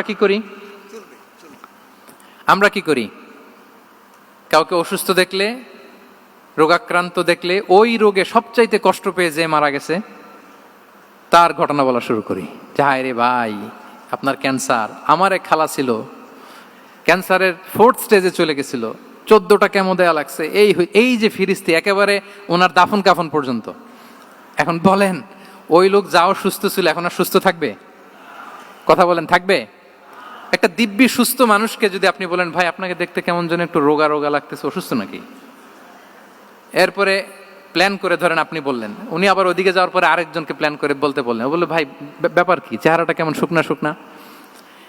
এরকম 5 জন বলার পরে ওই বিকেলে কাঁথা গায়ে দিয়ে শুয়ে ফেলবে বিছানায়। তো আপনি অসুস্থ এমনি বানাই ফেলছেন। কিন্তু রাসূলুল্লাহ সাল্লাল্লাহু আলাইহি ওয়া আলিহি ওয়াসাল্লাম উনি বলতেন লাবাস লাবাস আলাইক তাহুরুন ইনশাআল্লাহ, আরে সুস্থ হয়ে যাবা। এজন্য দেখতে গেলে আপনি উৎসাহিত করবেন, বলবেন আরে ভাই আপনারা তো খুব সুস্থ লাগতেছে। কে বলছে আপনি অসুস্থ? অসুস্থতার কোনো ছোঁয়াই তো আপনার মধ্যে নাই। হ্যাঁ, you are looking very fine, চমৎকার লাগতেছে আপনার, কে বলছে? তো ভালো হয়ে যাচ্ছেন। এটা বললে উনি আশা পায়। আর আপনি যদি ওই রোগে সবচেয়ে কষ্ট পেয়ে যে মারা গেল, এই ঘটনা যদি ওনারে শোনান, উনি বাঁচবে বলেন? তাহলে আমরা মানুষকে উৎসাহিত করব, অপটিমিস্টিক হব, প্যাসিমিস্টিক হব না। এবার বলুন হুনাইনের যুদ্ধে, কুইজ, হুনাইনের যুদ্ধ কত হিজরিতে হয়েছিল? 8ম। হ্যাঁ, মাত্র 2-4 জন বলতেছে। আমাদের ওই যে হাসানা ফাউন্ডেশনের একটা সিরা অলিম্পিয়াড চলতেছে, এটাতে অংশগ্রহণ করতে হবে আপনাদের। আমরা প্রতিদিন একটা করে কুইজ জানান দিচ্ছি মানুষদেরকে, একেবারে সব মুখস্থ হয়ে যাবে ইনশাআল্লাহ। তাহলে 8ম হিজরিতে হাওয়াজিন বনু সাকিব গোত্রের বিশাল ব্যাটালিয়ন নিয়ে ওরা আসছে, এবং ওরা আসছে যে আমরা শুধু একা যাব না, আমাদের স্ত্রী বাচ্চা কাচ্চা, আমাদের যার ঘরে যত সম্পদ আছে সব নিয়ে মরুভূমিতে যাব। এটা নিয়ে যাব কেন? সবার মধ্যে যেন ইন্সপিরেশন আসে যে যদি আমরা হারি আমরা সব শেষ, আমাদের সম্পদও নিয়ে যাবে। আর এগুলো রক্ষার জন্য হলেও মুহাম্মদের বিরুদ্ধে আমাদেরকে জয়লাভ করতে হবে। কি টেকনিক দেখেন। সব যখন নিয়ে দাঁড়াইছে বিশাল বাহিনী, এক সাহাবী এসে বলল ইয়া রাসূলুল্লাহ, কালকে তো আমাদের খবর আছে, এই বাহিনীকে আমরা কি করে পরাস্ত করব? ইয়া রাসূলুল্লাহ, এসে দেখুন, পাহাড় থেকে দেখুন কত বিশাল বাহিনী। রাসূল সাল্লাল্লাহু আলাইহি ওয়াসাল্লাম দেখা মাত্রই বললেন তিলকা গনিমাতুল মুসলিমিনা গাদান ইনশাআল্লাহ। আরবি যারা বুঝেন যে it will be the war booty for the Muslim community tomorrow ইনশাআল্লাহ। আরে এগুলো তো আমরা সব গনিমত আকারে ব্যাগে কইরা মদিনায় নিয়ে যাব। এই যুদ্ধে জয়লাভ করে যা আছে এগুলো উটে করে ওয়ার বুটি হিসেবে মদিনায় নিয়ে যাব। বলার সাথে সাথে সাহাবীদের সব ভয় দূর হয়ে গেল, আবার প্রাণ ফিরে পেলেন, সজীব হয়ে উঠলেন, উজ্জীবিত হলেন।